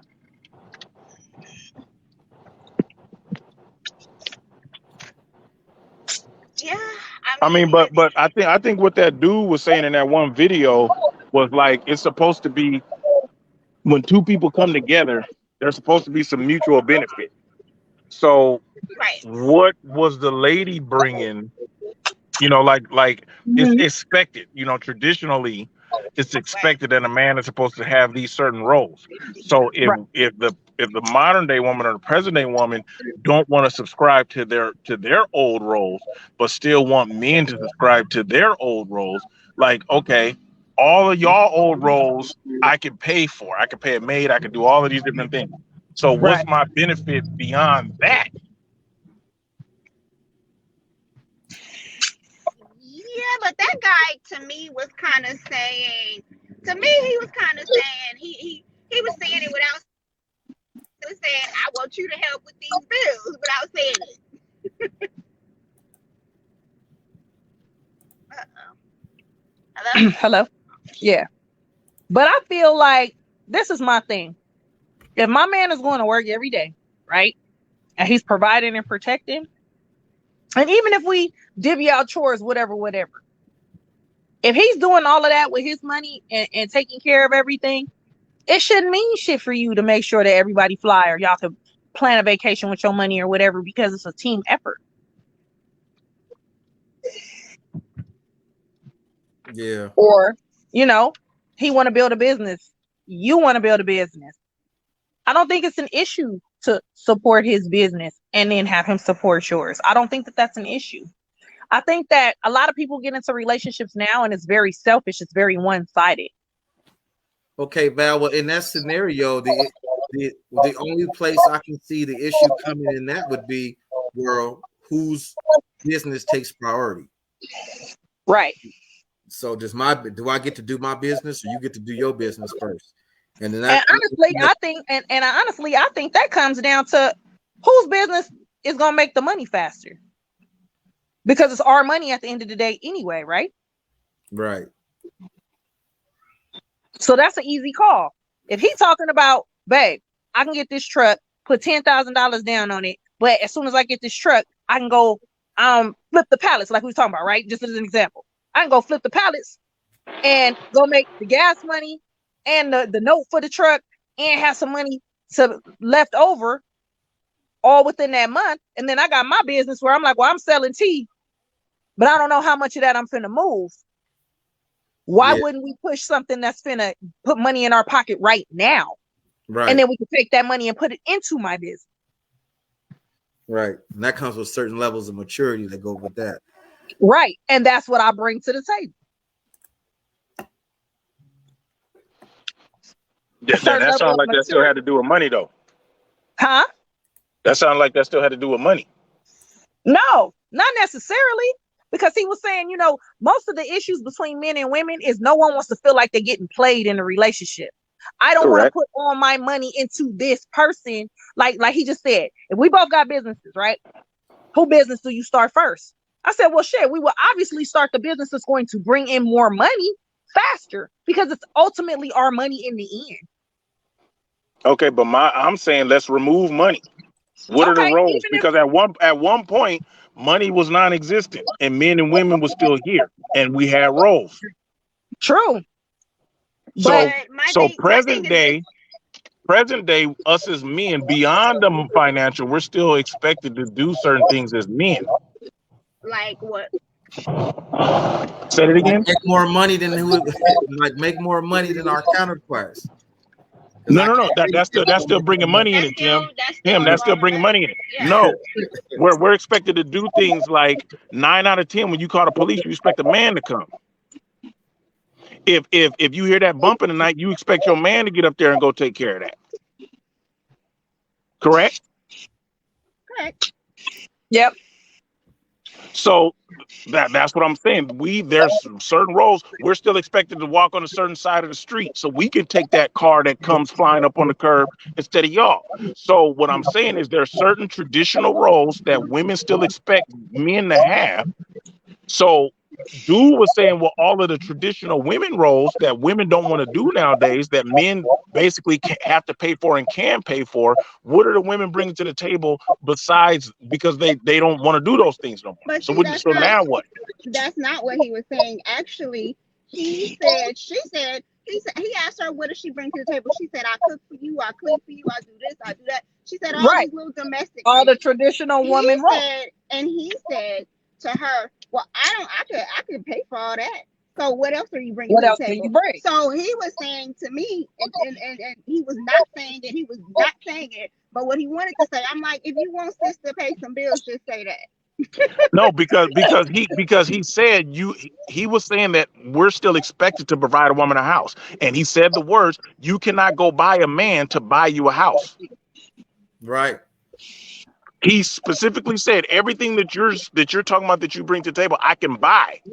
You cannot buy me. Okay, but when she said all these domestic things and said, this is what I bring, he told her, nope. So what do men expect women to bring to the table? If it ain't But his money, argument was, no, she's his argument was, what can you bring to the table that I can't buy? And that's what Tammy's asking you, taking the money out of it. Tammy's asking you your same question. Tammy's asking you your same question. Taking money out of it, what is it that you want, that men in general, you would say, want from women? Me personally, I would want, if we're taking money out of it, I would want the traditional roles. That's me personally. And that's what the lady was saying on the video. That was what she brought to the table. But at the end of the day, it really depends on the man, because some men may value that, some may not. I personally do value that. Right. Well, he did, and that's the thing, he didn't value that. And that's why I said he wants sis to pay some bills.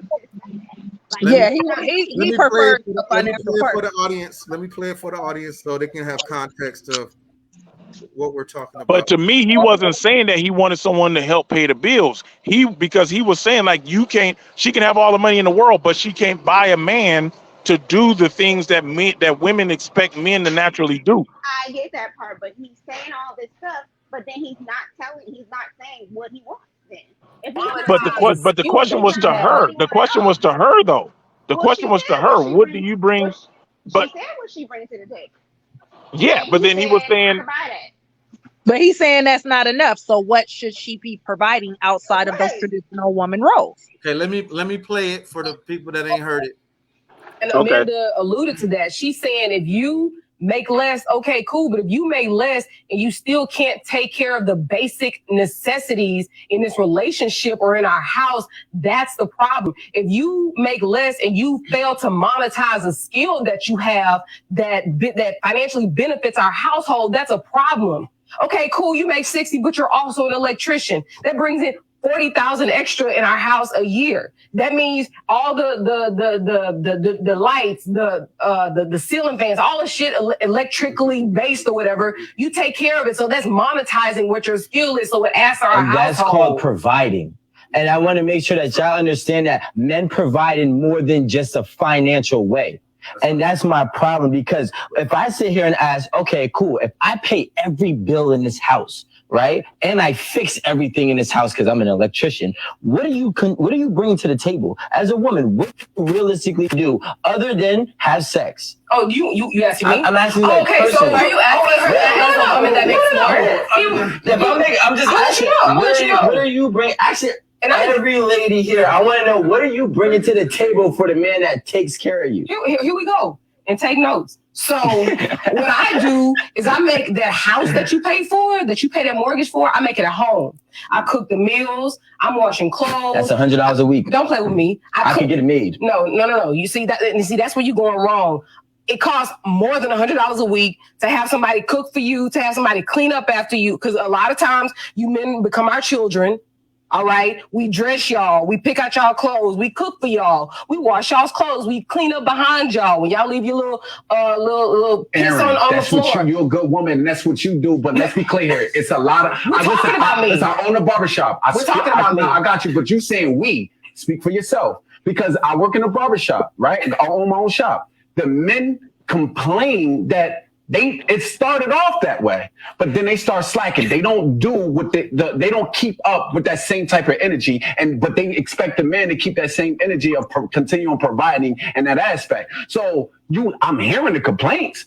So you can speak for yourself, but a lot of women say, I don't want to cook. But I keep saying that. But they can't cook. I keep saying that. We're talking about Aaron Campbell. Okay. About Aaron Campbell. So don't say we then. Yeah. Okay, well, let's backtrack. I make a house a home.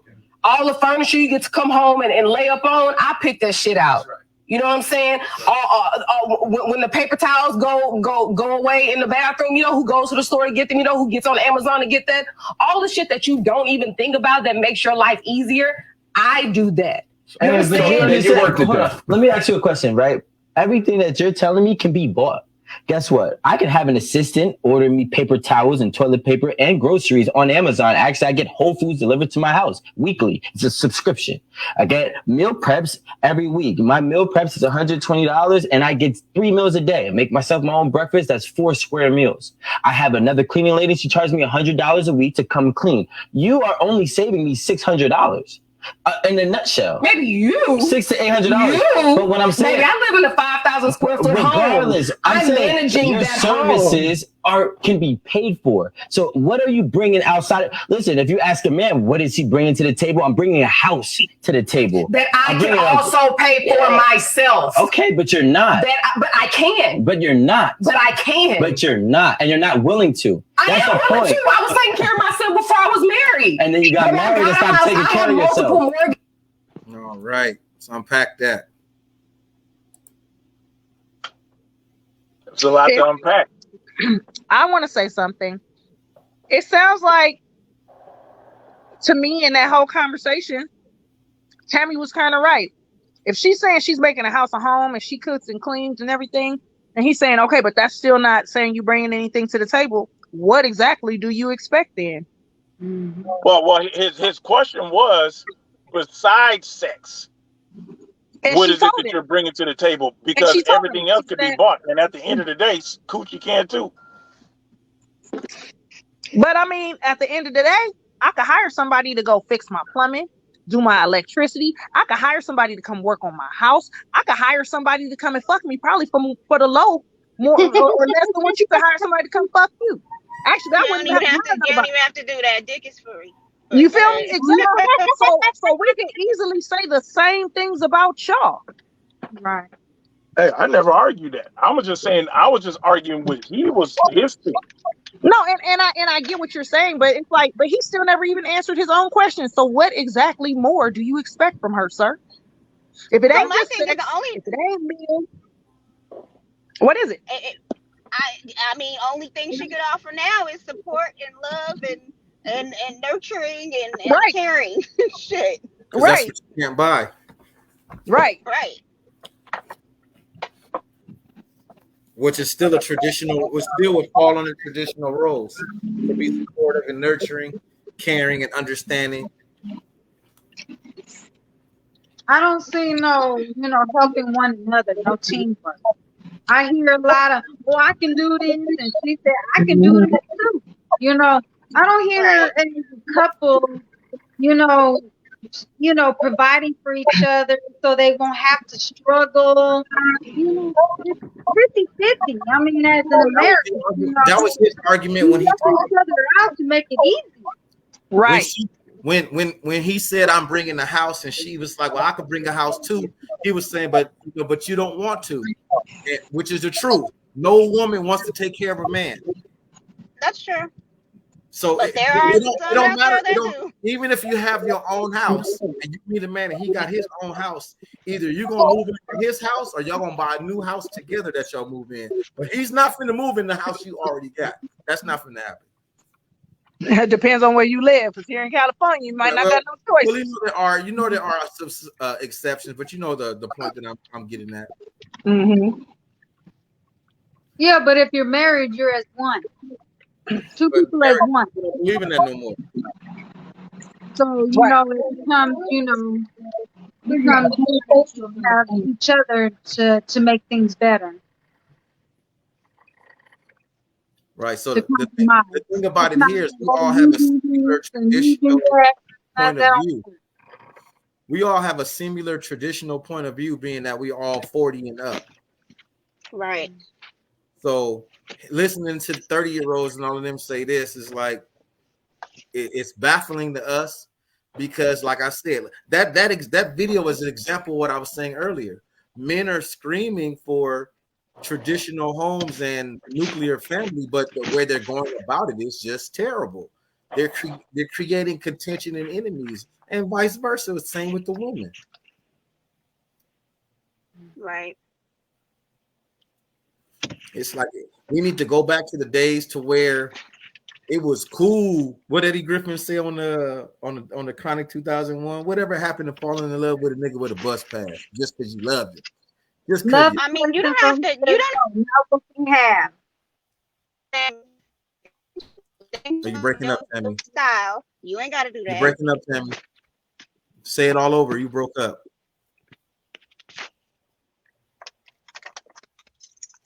Repeat, Tammy. I didn't hear what you said.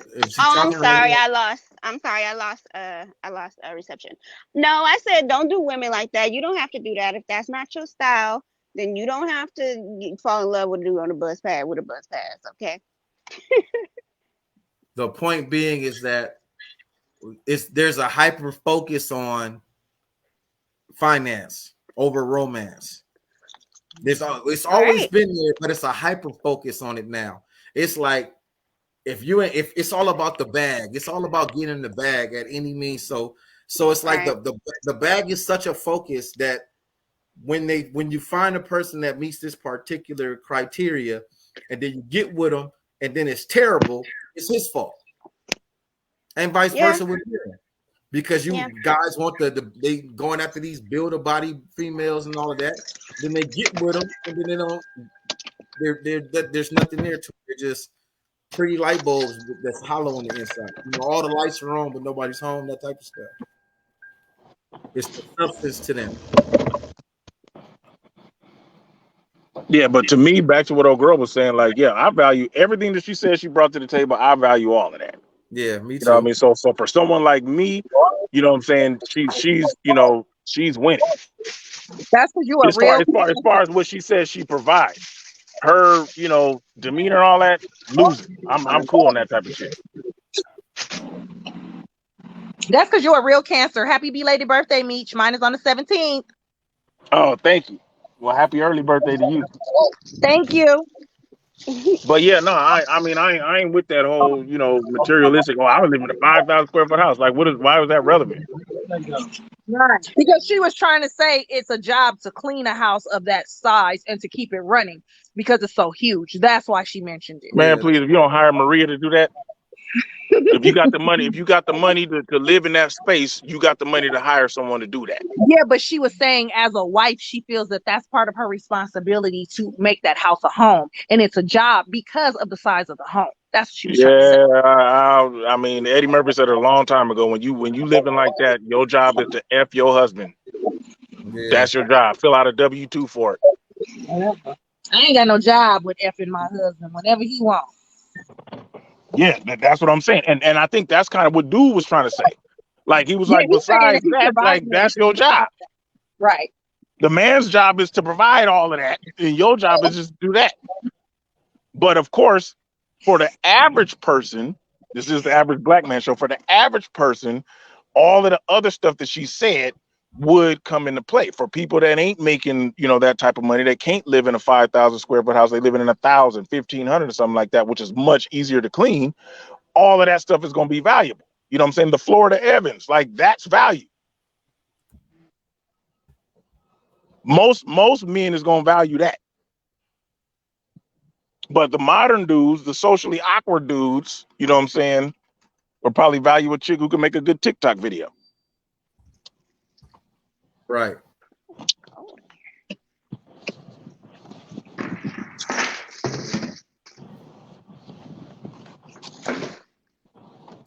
Dude. So I feel her what she was saying, what she brings to the table. I think dude was just looking for something different. Yes, he was. But, can you guys hear me? But Yeah. Okay. But everything that she said is what I value. Well, that ain't what he valued, and that's why I said what I said. Like, nah, that ain't what he's looking for. He's looking for somebody to go half on them bills. Right. And what you're saying, Meech, makes sense. You're like, I value the traditional woman, and that's that. But he was not getting at that at all, because he was like, okay, you cook, you clean, but what else? Well, but to start his question, though, he was saying besides sex. I think he was just trying to prove a point. Yeah. The point he was because he said besides sex, Yeah. What is it that, everything else I can buy? Like, what it like? I guess he was trying to say, what do you provide as my girlfriend or my wife besides sex? That, like I said, he doesn't value that. I do. Right. And then that really comes back down to the other question that Tim had was, these relationships and whatnot, is it because morality is lost? Because the things that we value, these kids don't value. Right. Yeah, exactly. You know what I mean? Like, I think, we just, it's just, stuff is just twisted nowadays. Cause I know I've, dealt with women strictly for recreation because I knew that there was nothing that was like, dude, there's nothing that I value about this chick. And that's the thing too. That I had made a video about that a long time. One of the first video clips that I made basically was talking about value and how men will only treat women based on the value that he sees in her on his own individual basis, not the value that she believes that she's worth. Repeat that, Tim. You broke up a little bit. Okay. I said that men will only treat women based on, hold on, I'm getting the echo. I'm gonna mute you, Val, for a sec. Somebody else got noise. Well, it's actually you, Meech. So men only value women based on when I got myself mixed up. Rewind back. Men will only treat women based on the value that he as an individual sees in that woman, not the value that she sees in herself and believes that she's worth. Which is why you see a lot, which is why, me growing up as a bitch's friend, that was what y'all niggas used to call y'all used to call me that. But growing up like that, having a lot of homegirls, I would hear that. Like it would be they'll be like talking about a dude that talked to a girl, and be like, he messed over her. She was a good woman. She did, she had this going on and that going on, and he did her dirty. And it's because he didn't see that value in her. He saw the value that he saw and he used it. And that was what it was, which is why they be like, and then look who he went and got with. She ain't even nothing. Like, oh girl, she a dusty female compared to her. Well, of course, for him, there was something there that he values in her that wasn't of value in the other person. And it's like that sometimes. It's weird. Exactly. On both sides. Right. Because women you see it on both sides. Yeah, women do the same thing to men. They'll have a good dude and mess him off for a future. And then when future do her dirty, she's gonna run back to the good dude and be like, But sometimes it's not immediate though. Like sometimes you may even be feeling the person, and then as you get to know them, it starts to, whatever your interest was starts to fade. You be like, because then slowly but surely their value is starting to drop. Because you're starting to get to know them more, like Kathy said. You start to learn somebody, and then you start really being able to base your feelings on factual evidence instead of just the physical attraction. Right. Exactly. Which is why I'm an advocate of being anti-friend zone. I think the friend zone is stupid as hell because you want your mate to be your fucking friend. You want your mate to be your best friend. You want your mate to be somebody you can talk to and be vulnerable with. That's how it should start always. Then you know what's right and wrong. Everybody has an ideal mate. Female has an ideal man. Someone to bring home the mama, someone to marry. Same thing with a man has an ideal ideal woman to bring home the mom and to road and direct. That's why you should get to know a person.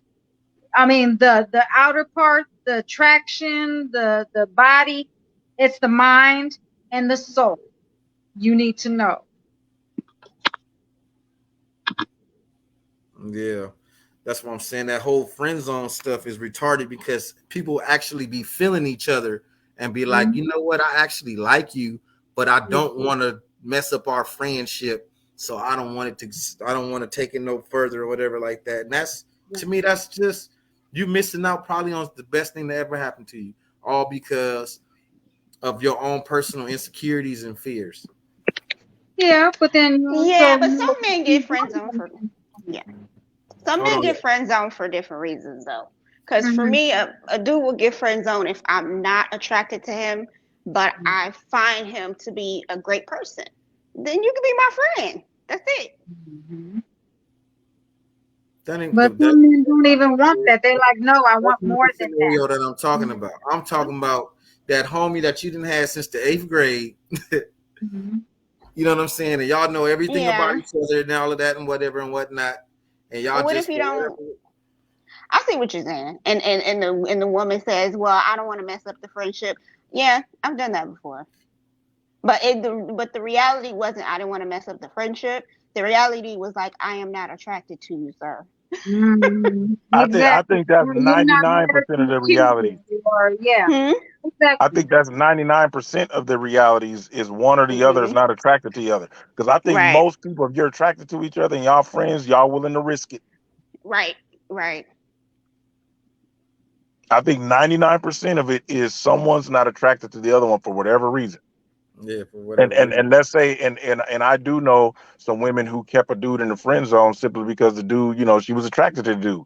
But since they was friends and all of that stuff, and she knew all his inner workings and knew he was a hoe, she was cool. She was like, "No, I'm Oh cool." yeah, I had a friend Right. like that. Yeah. Really attractive dude, really cool, the best friend ever. But I was like, I would never sleep with you. I'd have to kill you, and then we could be friends no more.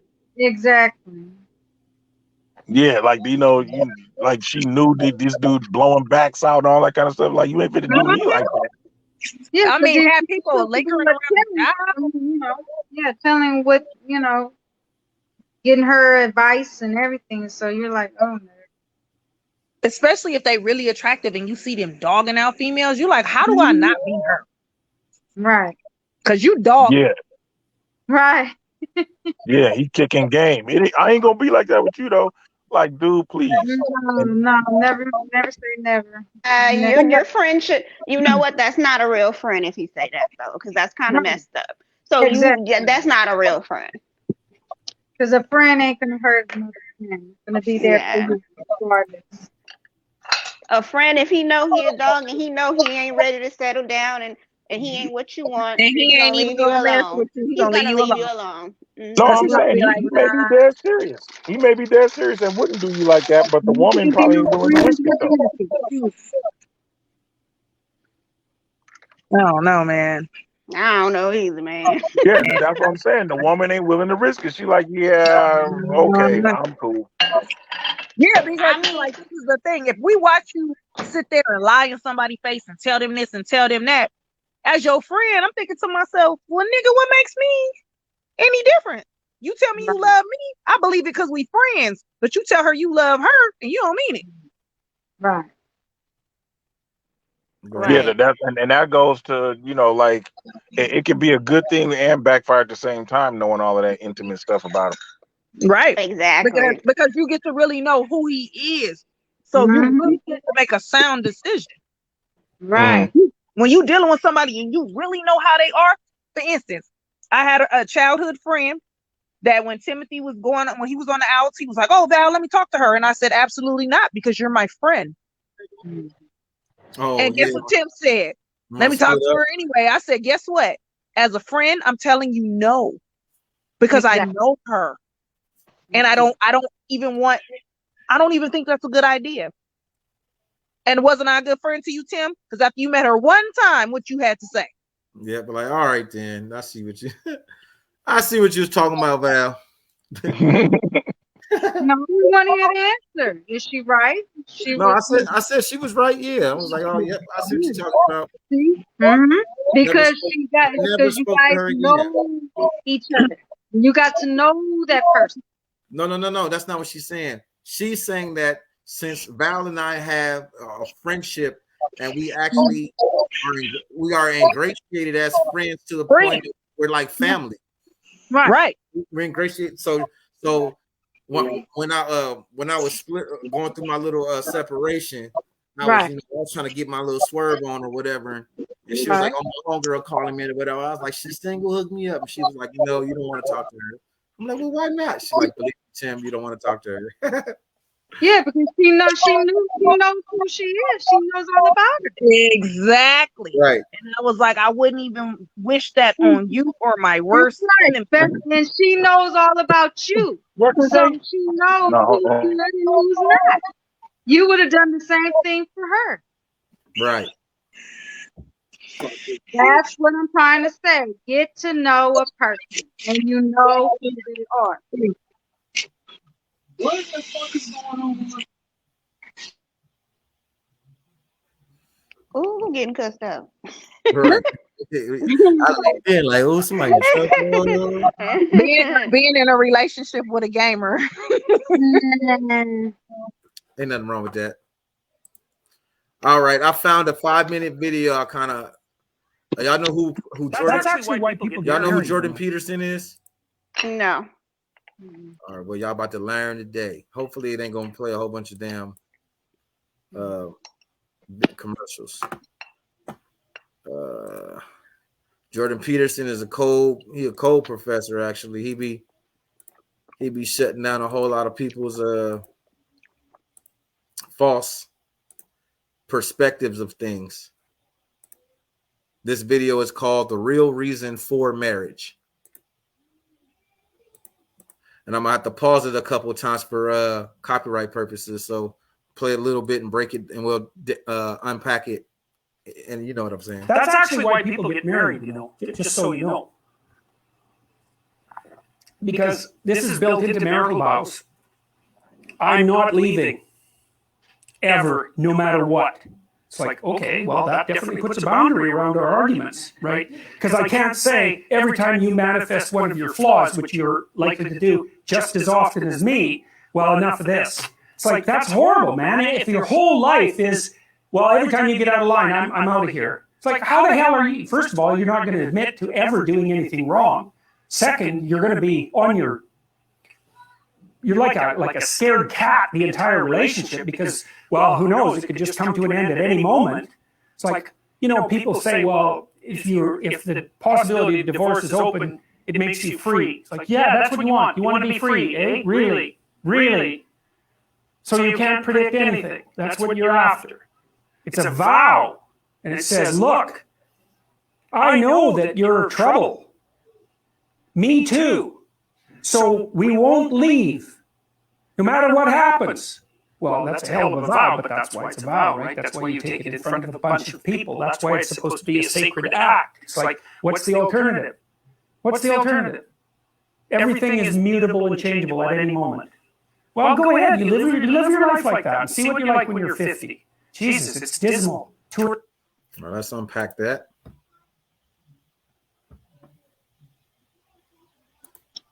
He said a lot. That was only like 45 seconds. But he said a lot. He basically like, if you're not going to take your vows seriously, you probably shouldn't even do it because the point of the vows and them being so heavy is for you to know that you can't just get out of this. You're committing to saying, I know you're not perfect and I'm not perfect. And that's why we're taking this vow in front of all of these people to say that we're going to stick it out through our imperfections. But I also feel like you got to draw the line somewhere too. Well, people don't take vows very seriously. They just feel that's just a saying that you say at a ceremony when you get married. Agreed. It's more to that. It's like the 10 Commandments, you honor through sickness, through health. It's like you have to communicate with one another, work together. Don't give up. If you need counseling, go to counseling and help to stay. Pray together. Everybody does things for a reason. Like if they get pregnant, okay, we got to get married, because now you're pregnant. We're having a wed baby, That's the image part. Yeah, that's for appearances. The way I took what he said, I took it as we're making a commitment to. I just had it and I lost it when I was just making a commitment to stick together. even though you know you're both very unperfect. Well, no, it was a different way than that. It was So why? Okay, so if that's, I'm gonna play devil's advocate. So why y'all mad at Will and Jada then? nobody They mad. said Who's mad at they Will and Jada? said Nobody they said mad at bad them. marriage for Nobody's life. mad at them. Yeah, that's what. If that I'm works not for mad at them, it them. works for them, right? If that works for them, it works for them. I'm not mad at them. I think that's toxic as hell, but I'm not mad at Mm-hmm. them. So what I got from him is that people are living in a world now to where marriage isn't, the vows aren't taken sacred as they were before because of this me, like it has to be what I want, and if it's not what I want, then okay, this is over. You know what? You got on my nerves. I can't. You getting on my nerves. It's like that. It's not learning to grow and mature through your and be out of your comfort zone. Mm-hmm. Right. Willing to get divorced and throw in the towel and everything. And then do it again with somebody else and hope that then when they get on your nerves, oh, divorce you too. That's husband number 4, husband number 8. The thing is, people have to find just as Kathy was saying, people have to find a higher reason to get married in the first place. Now, some people are. That's why people who are religious say it's an agreement with not just your husband, but with you and God as well. Correct. So that makes people feel like, oh shoot, I can't break my covenant with God. You know what I'm saying? They got the highest divorce rate. Right. No, Right. I'm sure, but I'm just saying. But that's why, you know what I'm saying. That's that. People don't tie it to anything higher than self. Agreed. Self. There you go. But I also believe too what you're saying too, Tim. Those be the highest divorce rates because of our parents and grandparents who done stuck it out when grandfather done had a family over here and been dealt with abuse over there, and 40 years have went by, and we see these women in their misery, and we go, why in the hell would I do that? Yeah. That's why I don't touch marriage with a 10-foot pole. If you don't become me next to a tombstone, I'm good. Right. Meech. He still must be busy. And then I want to go say ahead, this. Tim. Go ahead. I was gonna say, and then I want to say this too. A lot of people are not realizing marriage is a business. The people that say it's not a business, y'all are crazy. If you think it is a whole contract. Mm-hmm. It is a whole binding legal contract. Yes, and the government will want to dip their hand in anything they could dip their hand in. Right. So when you get married, you get a cut. All the government do is make sure everything gets split up the right way. Nah, they don't make sure you get split up the right way. But they just make sure it gets split up however you agree. But you don't get taxed. You pay for a divorce, but you don't get taxed or nothing. Like, all right, when y'all splitting up, we're gonna tax y'all assets. All right, let me play another couple seconds of this guy. 2 or 3 divorces, your family's fragmented, you've got no continuity of narrative, and it's not good for the kids, not by any stretch of the imagination. And so it's a form of voluntary enslavement, I suppose, but it's also equivalent to the adoption of a responsibility. And there's more to it than that. If you can't run away, then you can solve your problems. Because it might be, okay, well, I'm stuck with you. So how about we fix things? Because the alternative is we're going to be in a boxing match for the next 40 years. That's the alternative. So, all right, boom. I want to touch on that right there. Like we were just talking about what we were saying before, is it's a commitment to sticking to something and growing and maturing, like I was saying earlier. Because like he said in an example, if you're faced with an issue and then rather than being mature enough to face it and face it head on and grow from it and learn from it, you just say, okay, it's not me, it's you, I'm gonna divorce you. You get with somebody else and you bring that exact same behavior because you never learned from before. So he's gonna keep repeating the same thing over and over and over and be like, well, it's not me, it's you. I'd have been married, I'd have been married a whole bunch of time and all of these women is like this. I'd have been married a whole bunch of time and all of these men are this way. So what what he's saying is what the traditional way of it is it forces you to have to grow the hell up and face your issues and deal with it and move and grow from it. That's right. Talk about it. Yeah, but I think the majority of people ain't even that mature to do that because, as we were saying on an earlier show, we were saying men and women don't take accountability. So if you can't even take accountability, how are you going to discuss something in a mature, you know what I'm saying, way and like be like, okay, we're going to get through this. Well, that's why he said it's like a form of slavery because it forces you to do. If you in it and you stick to it and actually abide by the rules and regulations of it and not run as soon as it gets hard, then you force yourself. You're gonna have to grow. That's true. But a lot of people, and that's why a lot of people go to therapists and stuff because a lot of people they don't even have the words to articulate. Okay, let's resolve. This is what we need to do. You know what I'm saying?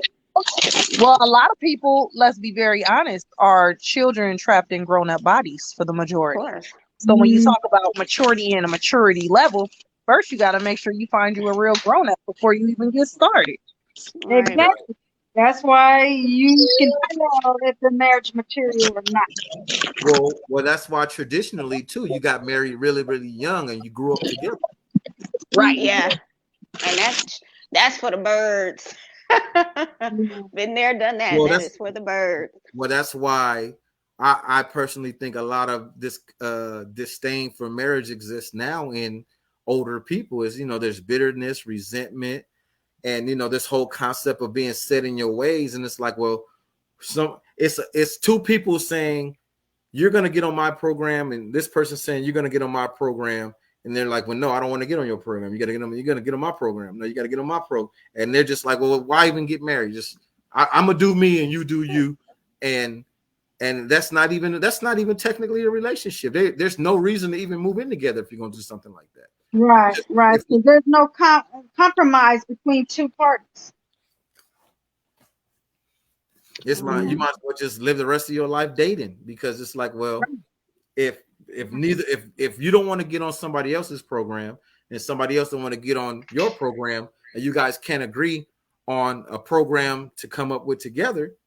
Yeah, that's what I was just about to say. You got to put a whole new program together that works out for both parties. Right. And when you 40, 50 and stuff like that, trying to do it again, either you a lot of times I see a lot of older people that me's been remarried. Like I see a lot of older people remarry because they kind of understand like, okay, this is where I lacked in this area. I'll pick it up over here, but then it's still a growing process. So, right. Yeah. Anybody got something else to say before I play the clip again? It just seems like we're all in agreement about that one. Okay. Right.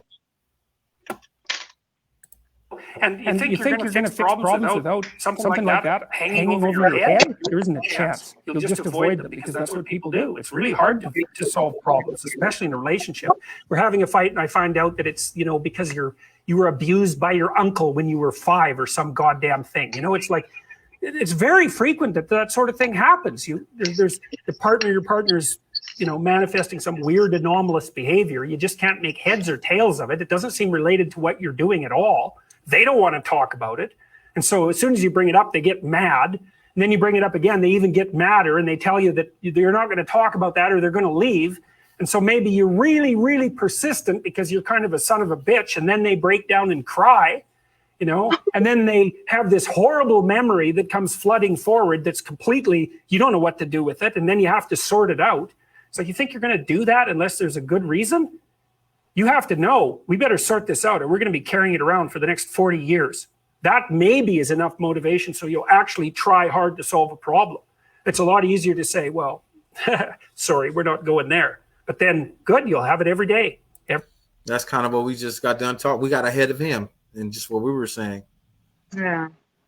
Yeah, she has a lot of problems. If she has a lot of trauma in her life, baggage in her life, it's not going to work. Because he feel like he's not being, sympathetic You know, it's like get over it, fix it, or no. I mean, when somebody goes through trauma and has a lot to deal with in their life as they were growing up, it won't work. It won't work at all because you see, he talking about, oh, I'm not gonna, it's like not gonna fix it or not gonna even, she needs somebody to listen to, somebody to talk to. You're supposed to be my husband. You're supposed to be my listening to me. Understanding me. So Well, you really, yeah. Go ahead. I'm basically, sorry. Go you ahead. don't really, really don't even know her. Yeah. But while I agree with what you're saying, Kathy, I still feel that childhood trauma is something that all of us have. Something. You know what I'm saying? It's something. And so I feel that that's something that you need to deal with on your own before you even put that on somebody else. Right. You know what I'm Agreed. saying? In a relationship. Right. Agreed. And I understand that some people had more traumatic childhoods than others. Right.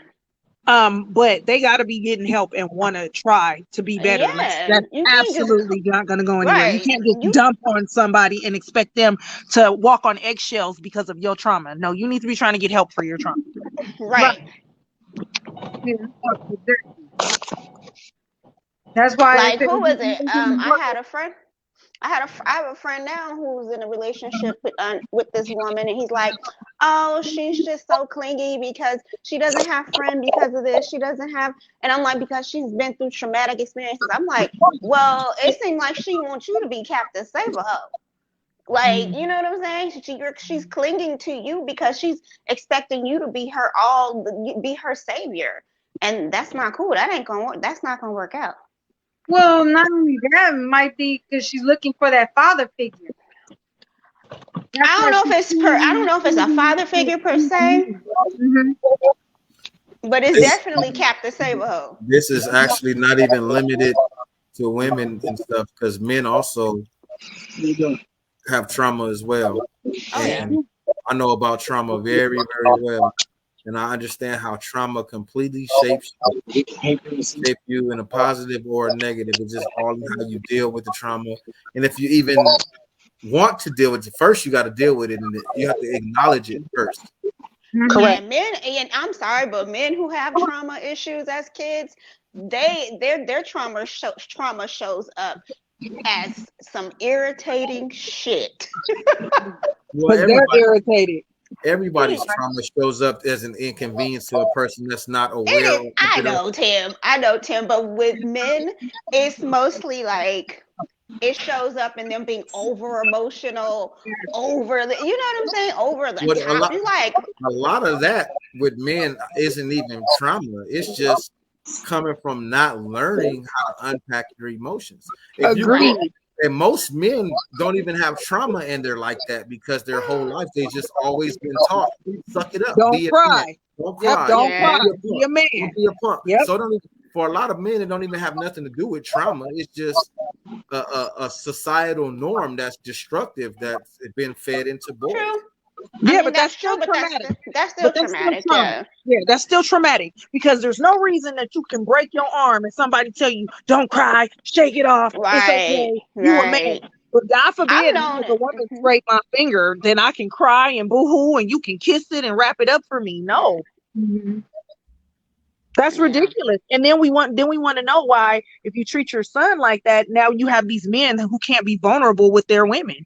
But you've been teaching them their whole life to not be vulnerable. And then they get this weird like little thing like men didn't grow up with their dads. They don't, like you said, they don't know how to unpack their emotions. And it's so aggravating. Like I can't deal with a man like that. That's crazy. Yeah. But on the flip side, I grew up with both my parents, and my mother was the one that ended up teaching me how to unpack a lot of my emotions. And you're lucky. Consider yourself very fortunate. I was gonna say also too with well, my boyfriend, his father was around till he was 17, and his father was actually the rational parent that was trying to teach him how to emotionally deal in a healthy way. It was his mama that was toxic as hell. Yeah, it was. But opposite. that's what I'm saying. But see, but that's what I'm saying. Not saying that the women are not the ones that aren't toxic. I'm saying regardless of when it's a lot of times when a man just see a woman the way she deals with it, women throw temper tantrums, cry, yell, fuss. Learn Men behaviors. ain't like that. Yeah, men aren't really like that, and I'm talking about real men, not But men aren't like that. They unpack their emotions very different, and that's what I'm saying. So, but Tim, you could consider yourself very fortunate because a lot of women don't know how to teach their sons how to unpack their emotions properly. Well, it wasn't easy. And a lot of people will say that I'm soft and all kind of stuff like that and classify me as a beta behind it and all of that type of stuff. And me, I'm fine with that because what they eat don't make me shit. But okay. But at the same time, no, I have, with the help of my friend Val, I don't know what I'm saying. I have been able to evaluate myself and look at myself in a certain way that I never looked at myself in before. And by doing that and being able to learn to unpack yourself, that's some shit. That's thank you, Val. That was better. You're very welcome. Better than the fucking therapist. Learning how to unpack yourself, it actually gives you a different perspective on everything, because you learn to realize that it's like it isn't just you that makes you who you are. It's everybody. And you have to decide on how you let everyone influence and affect you. Of course. But not everybody can do that. Agreed. That's what I was going to say. And some people will let anybody lure them astray. Right. But that's because most people don't know who they are. And most people are looking for people to tell them who they are instead of unpacking who they are and whatever it is that they're going through, so that they can have a clearer perspective of who they need and what they need in their life. Right. You got something to say, Kathy, or I'm going to play the video some more? No, I understand everything. Every day, every goddamn day for the rest of your life. See, there's some additional problems with divorce that people don't really grasp when they're young. Like the idea that you can be divorced once you have children, that's kind of a stupid idea, because you can't. You can find a limited substitute for your initial freedom. But if you have kids and you try to get divorced, the probability that that's going to demolish your life is very, very high. First of all, it's incredibly expensive. So one or both of you is going to come out of that poor. And your market value has declined. Let's say you're the woman who takes the kids. Your market value has declined radically. You're going to be poorer. The man, he's just as screwed, because he is now an indentured servant and there's no escape from it. So it's not so bad if you can negotiate a peaceful separation, and some people can, but lots of times if you have a terrible relationship, it's not like negotiating a peaceful separation is all that easy. But if you're at each other's throats, good luck to you. I think it's roughly equivalent to having non-fatal cancer. It is not pleasant. It's a 10-year process, 15-year process. It'll cost you $250,000, and it'll tear a big chunk out of your life. Wow. It's true. That was deep. Yeah. It was the truth, though. Like he said, one of y'all gonna come out poor. Yeah. One both of y'all. Both of y'all. Both That's of why y'all. if I get married, my husband just gonna have to die. I already told him. Mm-mm. I just want you to know you gotta die. You got, as opposed to what? Divorce? Yeah. And as opposed to he gotta die first, because he ain't gonna be able to handle it if I die. No, that was actually heavy, because not even just because When he was talking about poor, wasn't even monetary. Financially poor, no. Not Yeah, even no, not at all. in what he was saying, right? Like, That's why I said both are going to end up poor at the end of the day, to be quite honest. Yeah.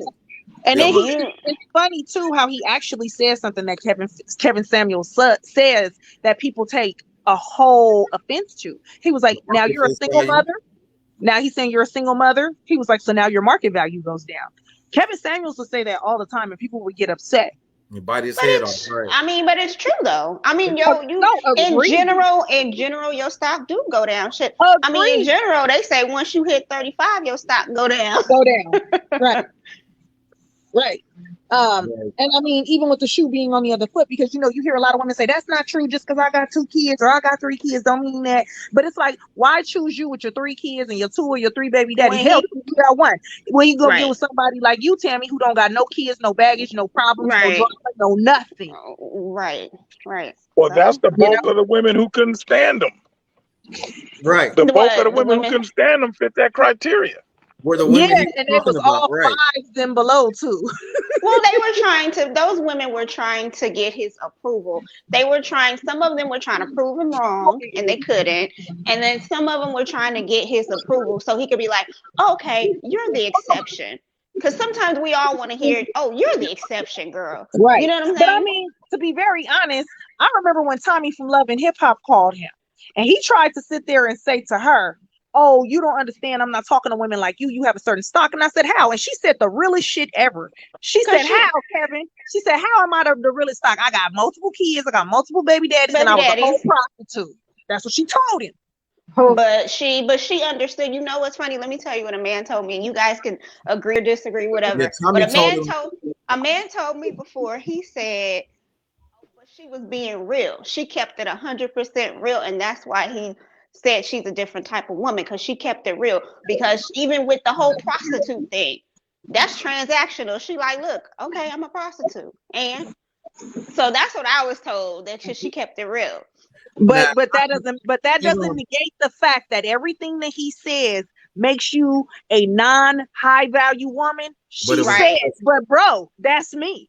But the type of women that these men are looking for, like the men that Tommy go for the men that's in her league. She really does. Right. You know what I'm saying? They might be scammers. They might be criminals, ex-criminals. But she didn't go, you're right, because she didn't go for the top of the line. Right, but they get in the bag. Tammy, they get in the bag. Huh? To touch on what you were saying about how that dude was like, the fact that she was honest was like a big thing for him from during the time of my separation. That was, and Val was a witness to this. I went through a bitter stage where I wanted to prove that honesty was the worst policy, and that was my philosophy. Honesty is the worst policy. I had absolutely no tact. I would just G real 100 every time, and as a result, the women looked me dead in my eye and said, "This is refreshing." She said, seriously, she did. All of them. Yes. All of them. And the funny thing was, I told him, I said, if you be very honest with these women in all of what you do, no one can hold you accountable, have any kind of resentment towards you, because you kept it absolutely 100 with them. And they made a conscious choice based on having all of the 100% accurate information. I don't know what's going on outside. Sorry, guys. What did you say, Kathy? They respect you as a man because you're honest and you told them how you feel. Right. Always remember that. Yeah. I was a lightweight asshole though. Lightweight. He really was. He told this woman, I really like you. I just can't sleep with you because you're fat. And I don't like fat girls.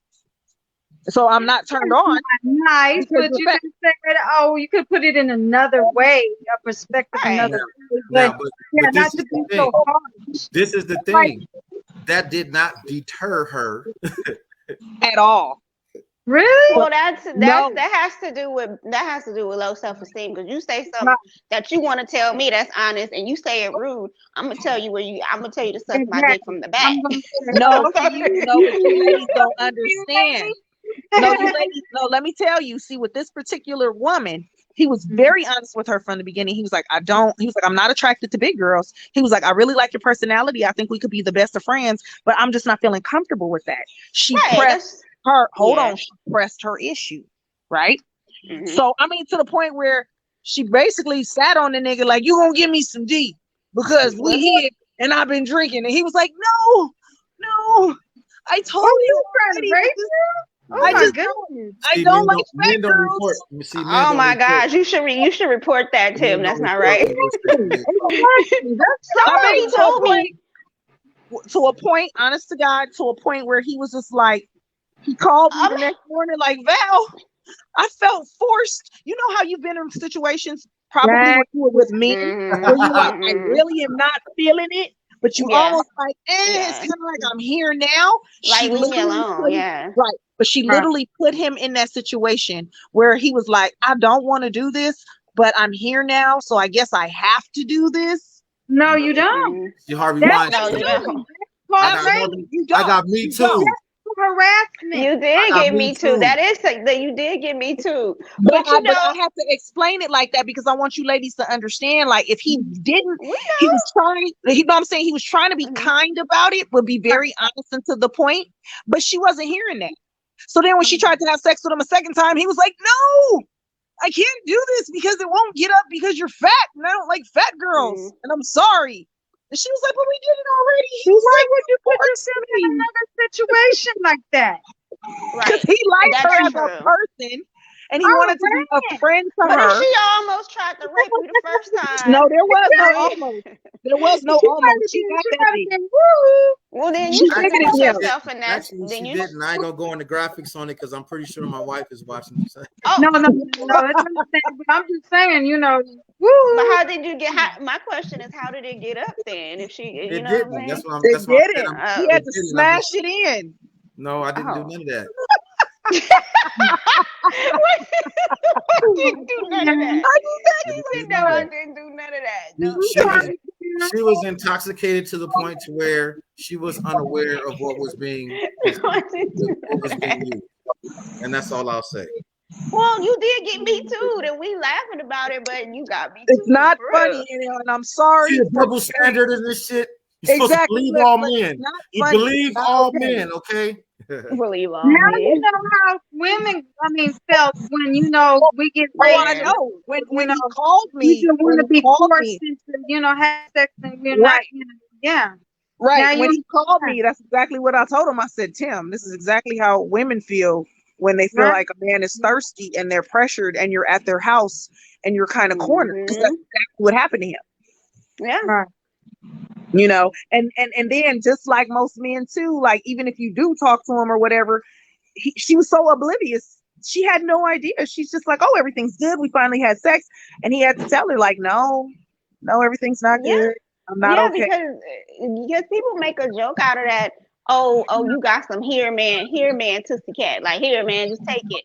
But don't nobody really want to do that. Yeah. Right. Everybody doesn't want to do that. And I also think that he had to be kind of harsh with her because being kind, she wasn't hearing that. Right. It's understandable. You had to. He had to be like, you're fat and I can't take it. I'm sorry. Right. Because, instead of took it into his own hands and manhandle her or pushed her off or do anything, then she would say, she was bigger than him. No, she was bigger than him. Right. He wasn't going to be, he was just going to be stuck and crushed. No, I'm sorry. But like I said, she wasn't that big. But like I said, I think a lot of it is her being an Aquarius and my mom being an Aquarius. I think a lot of why I didn't have any sexual attraction to her is because she reminded me of my mother. She actually reminds me of your mother too. Stature-wise, personality-wise, she reminds me a lot of your mom. And that's probably why she and I clicked like that. Mm-hmm. And then the irony was, she said that she asked God after the last relationship, could he bring her someone who did not want to have sex with her, someone who actually wanted to get to know her and didn't just want to bone her, because everybody she came across just wanted to bone her. And so when he told her that, she took that as even more of a sign, like, oh my God, I asked God. No, she actually fell out. Like she literally fell the fuck out and was rolling. I was just looking confused, like, because I'm feeling bad. Like, here I I'm am. so sorry. I don't want to give you the D because you're Right. fat. I'm sitting there like, feeling bad. And that she just started fucking rolling. She was like, you don't even fucking know the irony to that shit. But that's neither here nor there. The whole point of that was what I was saying before is that being honest, like because Tammy was saying that a guy told her that girls being honest was refreshing to him, and that's why I brought that up because I firsthand have experience in that with multiple women during a short Well, no, period she of said time. that's the reason why Kevin Samuels didn't give her a hard time because Right. she was very honest about who she was, what she go for, and she date men within her league. You know what I'm saying? Right. They might be, people we wouldn't date, but that's what The she looking sketchy for. figures or whatever. Right? Huh? You say what? Sketchy figures. Right. Right. Because, honey, she was linked to Stevie J after Jocelyn, and I think that's dangerous. Lord. And also, it will really disrupt your relationship with your kids. Right. And, you bring kids into a step-parent family, they do not do as well. Step-parents are not as good parents as biological parents, and the data on that is clear. Now, obviously, there are exceptions, because there are terrible biological parents, and there are wonderful step-parents. But if you look in aggregate, it's not that easy to care for children. You need everything you can binding you to them. And if there's someone else's children, mostly they get in the way of the person that you love, right? Well, let's say you have a child, I'll be right out. Let's say you have a child and I want to go out with you. Every second you spend with that child is the second you don't spend with me. And there's going to be a price for that. I'm not going to be happy about that. And if I have a child, you're going to feel exactly the same way. You might say, well, no, I love children. It's like, yeah, sure you do. I doubt it. You might love your child. And it's pretty specific the way that people love children. So, and the rate of abuse for kids in step-parent families is way higher than it is in biological families. There's not even any comparison. That's actually why. That's heavy. He finished off real heavy. He said something very real, which, Tim, I know you will agree with me on this, and we both said. They got some biological horrible parents and some excellent Absolutely. step-parents. Yep, because my cousin is one of them. She just lost her third set of children to the county. Okay. But we've said this time and time again, as single parents, we as single parents only wanted to date people who didn't have children for that exact reason. Right.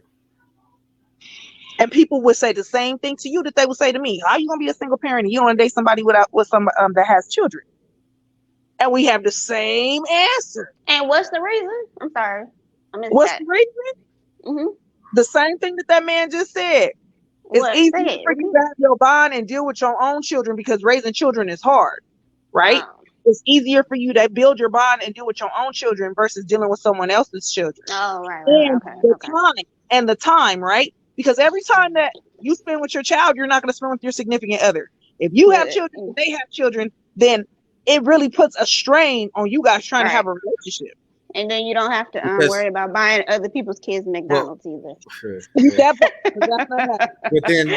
But then there's the forcing of the blended family too. There's that because people tend to forget that the kids are also people. Well, right. Just because mommy and daddy are in love and they get along, don't mean that I want to have a big brother. And then, like he said, in those situations, that's where you find the abuse is in the step situations where it may not even be the stepfather that's being abusive to it could be the big brother. Right. The right. stepbrother. It could be jealous. like the Rachel Dolezal situation. Right. The big brother was the one molesting her and her little and then he adopted kids because he was like, he not related to them no way. He adopted African kids. Right.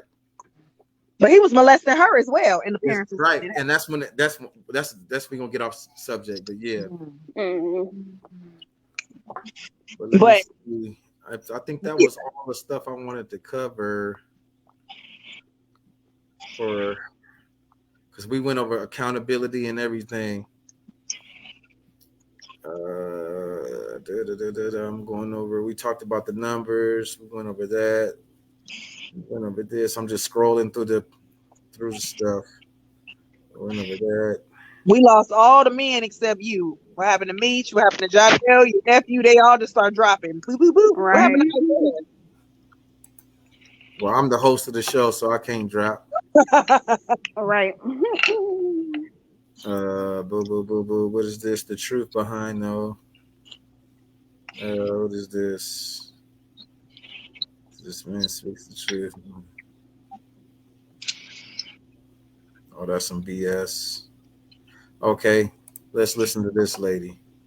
This lady, this is actually a good thing to close with the concept of men and women. We all have our grievances, and lately, the society we live in now, rather than listen to each other's grievances and help solve them and grow from them and heal from them, we just throw each other's grievances back and forth. Well, the tit for tat.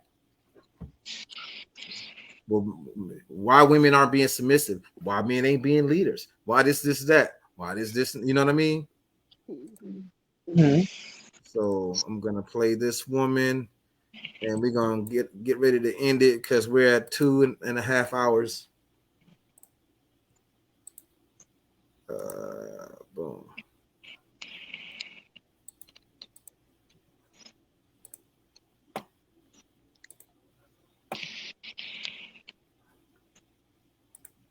No matter what, no matter what we say, right? We tell men, we don't want to be pursued. We feel pressured. It's predatory. No matter what, they will still come back with wait till you hit the wall. You're going to die alone. You're going to die single. The same things they say over and over again. And because it's a blatant disregard for what women desire, right? It's a blatant disrespect because we're not people. We're a means to an end. We're an object to carry out what they desire. And this is why women have to work on themselves, because men will run through you. They don't care, right? It doesn't matter what you want. That's why they don't even ask you if you like them. And they say these things to me, right? And, the only thing I could say is I'm 42. And I'm very youthful. I'm very feminine. I have my life force, right? You know how I remained beautiful outside of genetics, right? Beautiful, feminine, free, happy, because I rejected men. I don't have a lot of experience with men. I was married. I was with my ex-husband for 10 years. I was with my ex-boyfriend for 10 years. I had a fling here or there, whatever. But I pretty much rejected men my entire life. That literally is the fountain of youth. Rejecting men. Let's unpack that. What does she mean by she rejected them? Men would shoot their shot and she would say no. Oh, okay. Well, then She had very little experience with men. She was only in 2 relationships that both lasted 10 years. I guess maybe basically she's happy of being single, and apparently that's what she's telling us, that she don't want to deal with another 10-year relationship, I guess, or that's pretty much.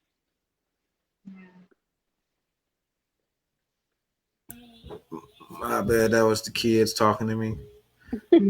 Now, I did agree with what she said in the beginning as far as, women have been being vocal about what it is their dislikes and their gripes and grievances are, and that men have been dismissing it. I do agree with that. And to devil's advocate, it's the same way on the other side, right, around, that men do feel like women look at men the same way, as if we are just a means to an end. You know, the like what Meech was saying earlier, like non-traditional women want men to be traditional without themselves being traditional women. Yeah. But I don't know. A lot of men kind of started that, I think, because before it was like, okay, these are the traditional roles. Boom, the women, do all the domestic stuff. The men go out and make the living, blah blah blah, et cetera, et cetera. Then it was like it became okay. Women want to go out in the workforce, and women went out in the workforce, did their thing, but now it became an issue where it was like, okay, now you want her to pay half because it's easier, and you want her to go and do all these domestic things as well. You know what I'm saying? And I don't know. I think each men and women became very selfish.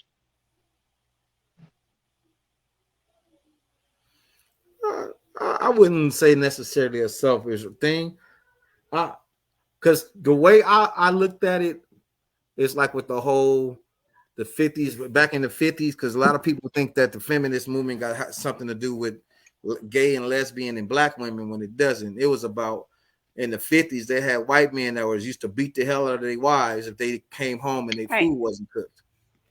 You know, that there was white men that used to do that. They used to beat the hell out of their wives and all of that. And Susie Homemaker and all of that was not black. Right. So what happened is I guess when that movement went through and these women started to make money, but what I can only imagine, because I didn't live during this time, but what I could only imagine is that these men were like, well, I'm working and paying the bills and all of this, and she's working and getting money, and where's she contributing her money to?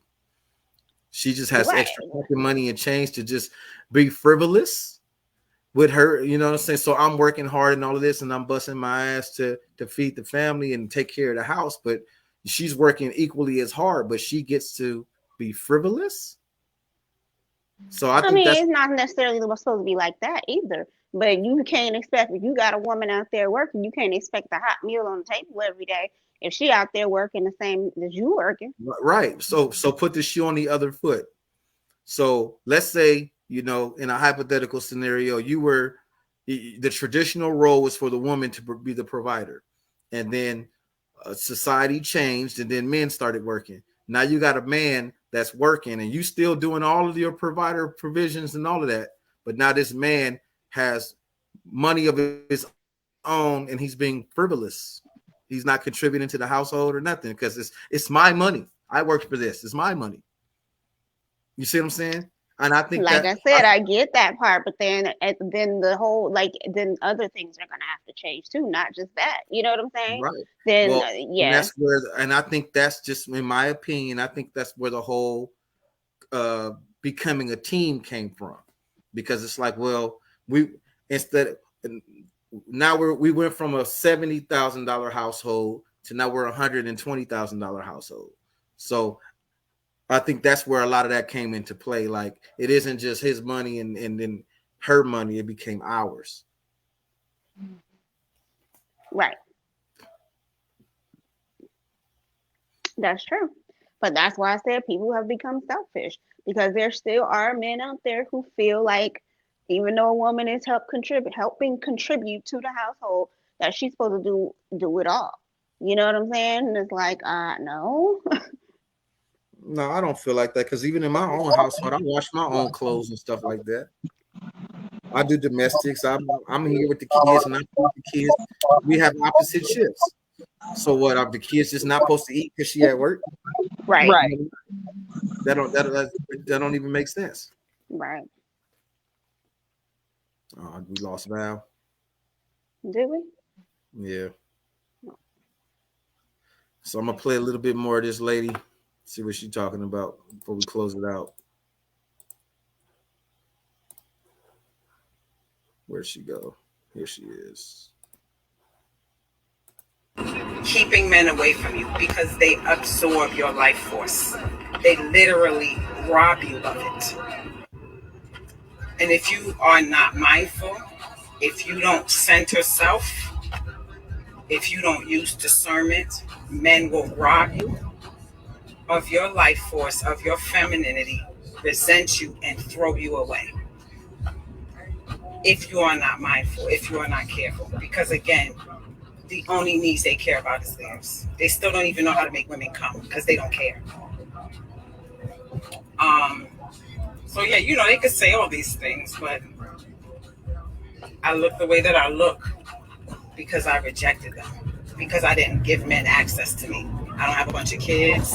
I don't have a bunch of drama. Men didn't run through me. I don't have a lot of headache and heartbreak because I was mindful in that way.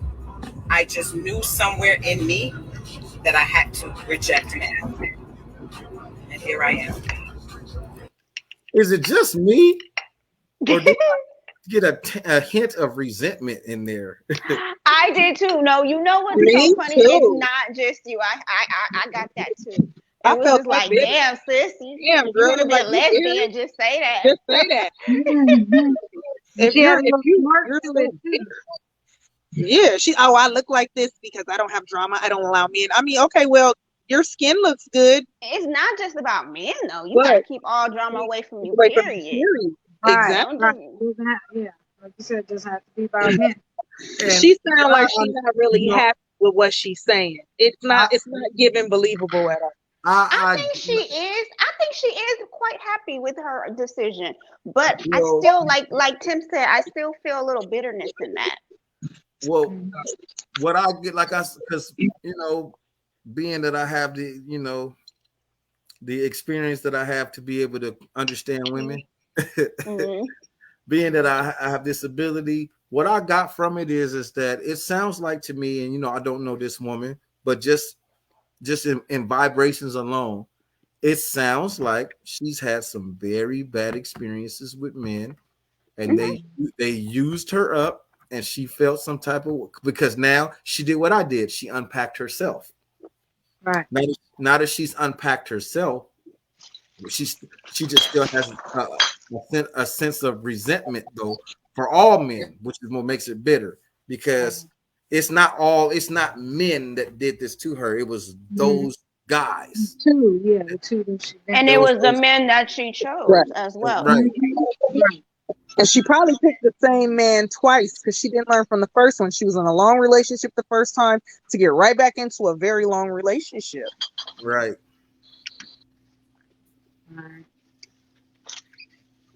Yeah.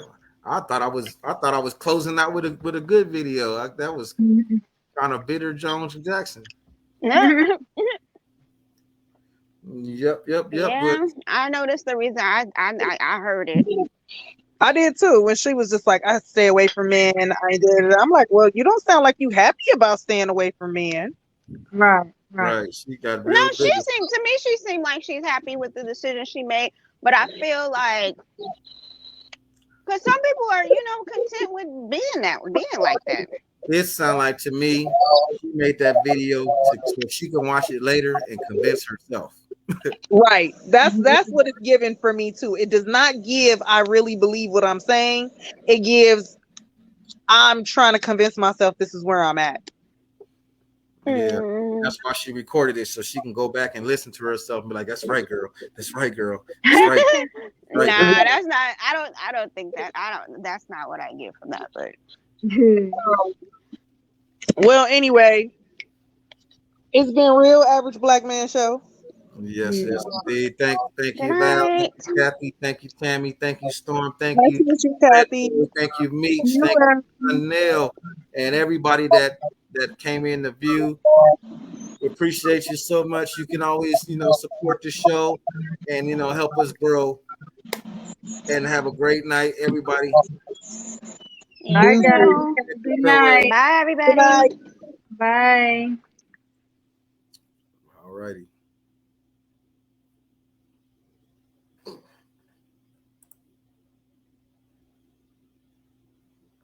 It's not. Hey.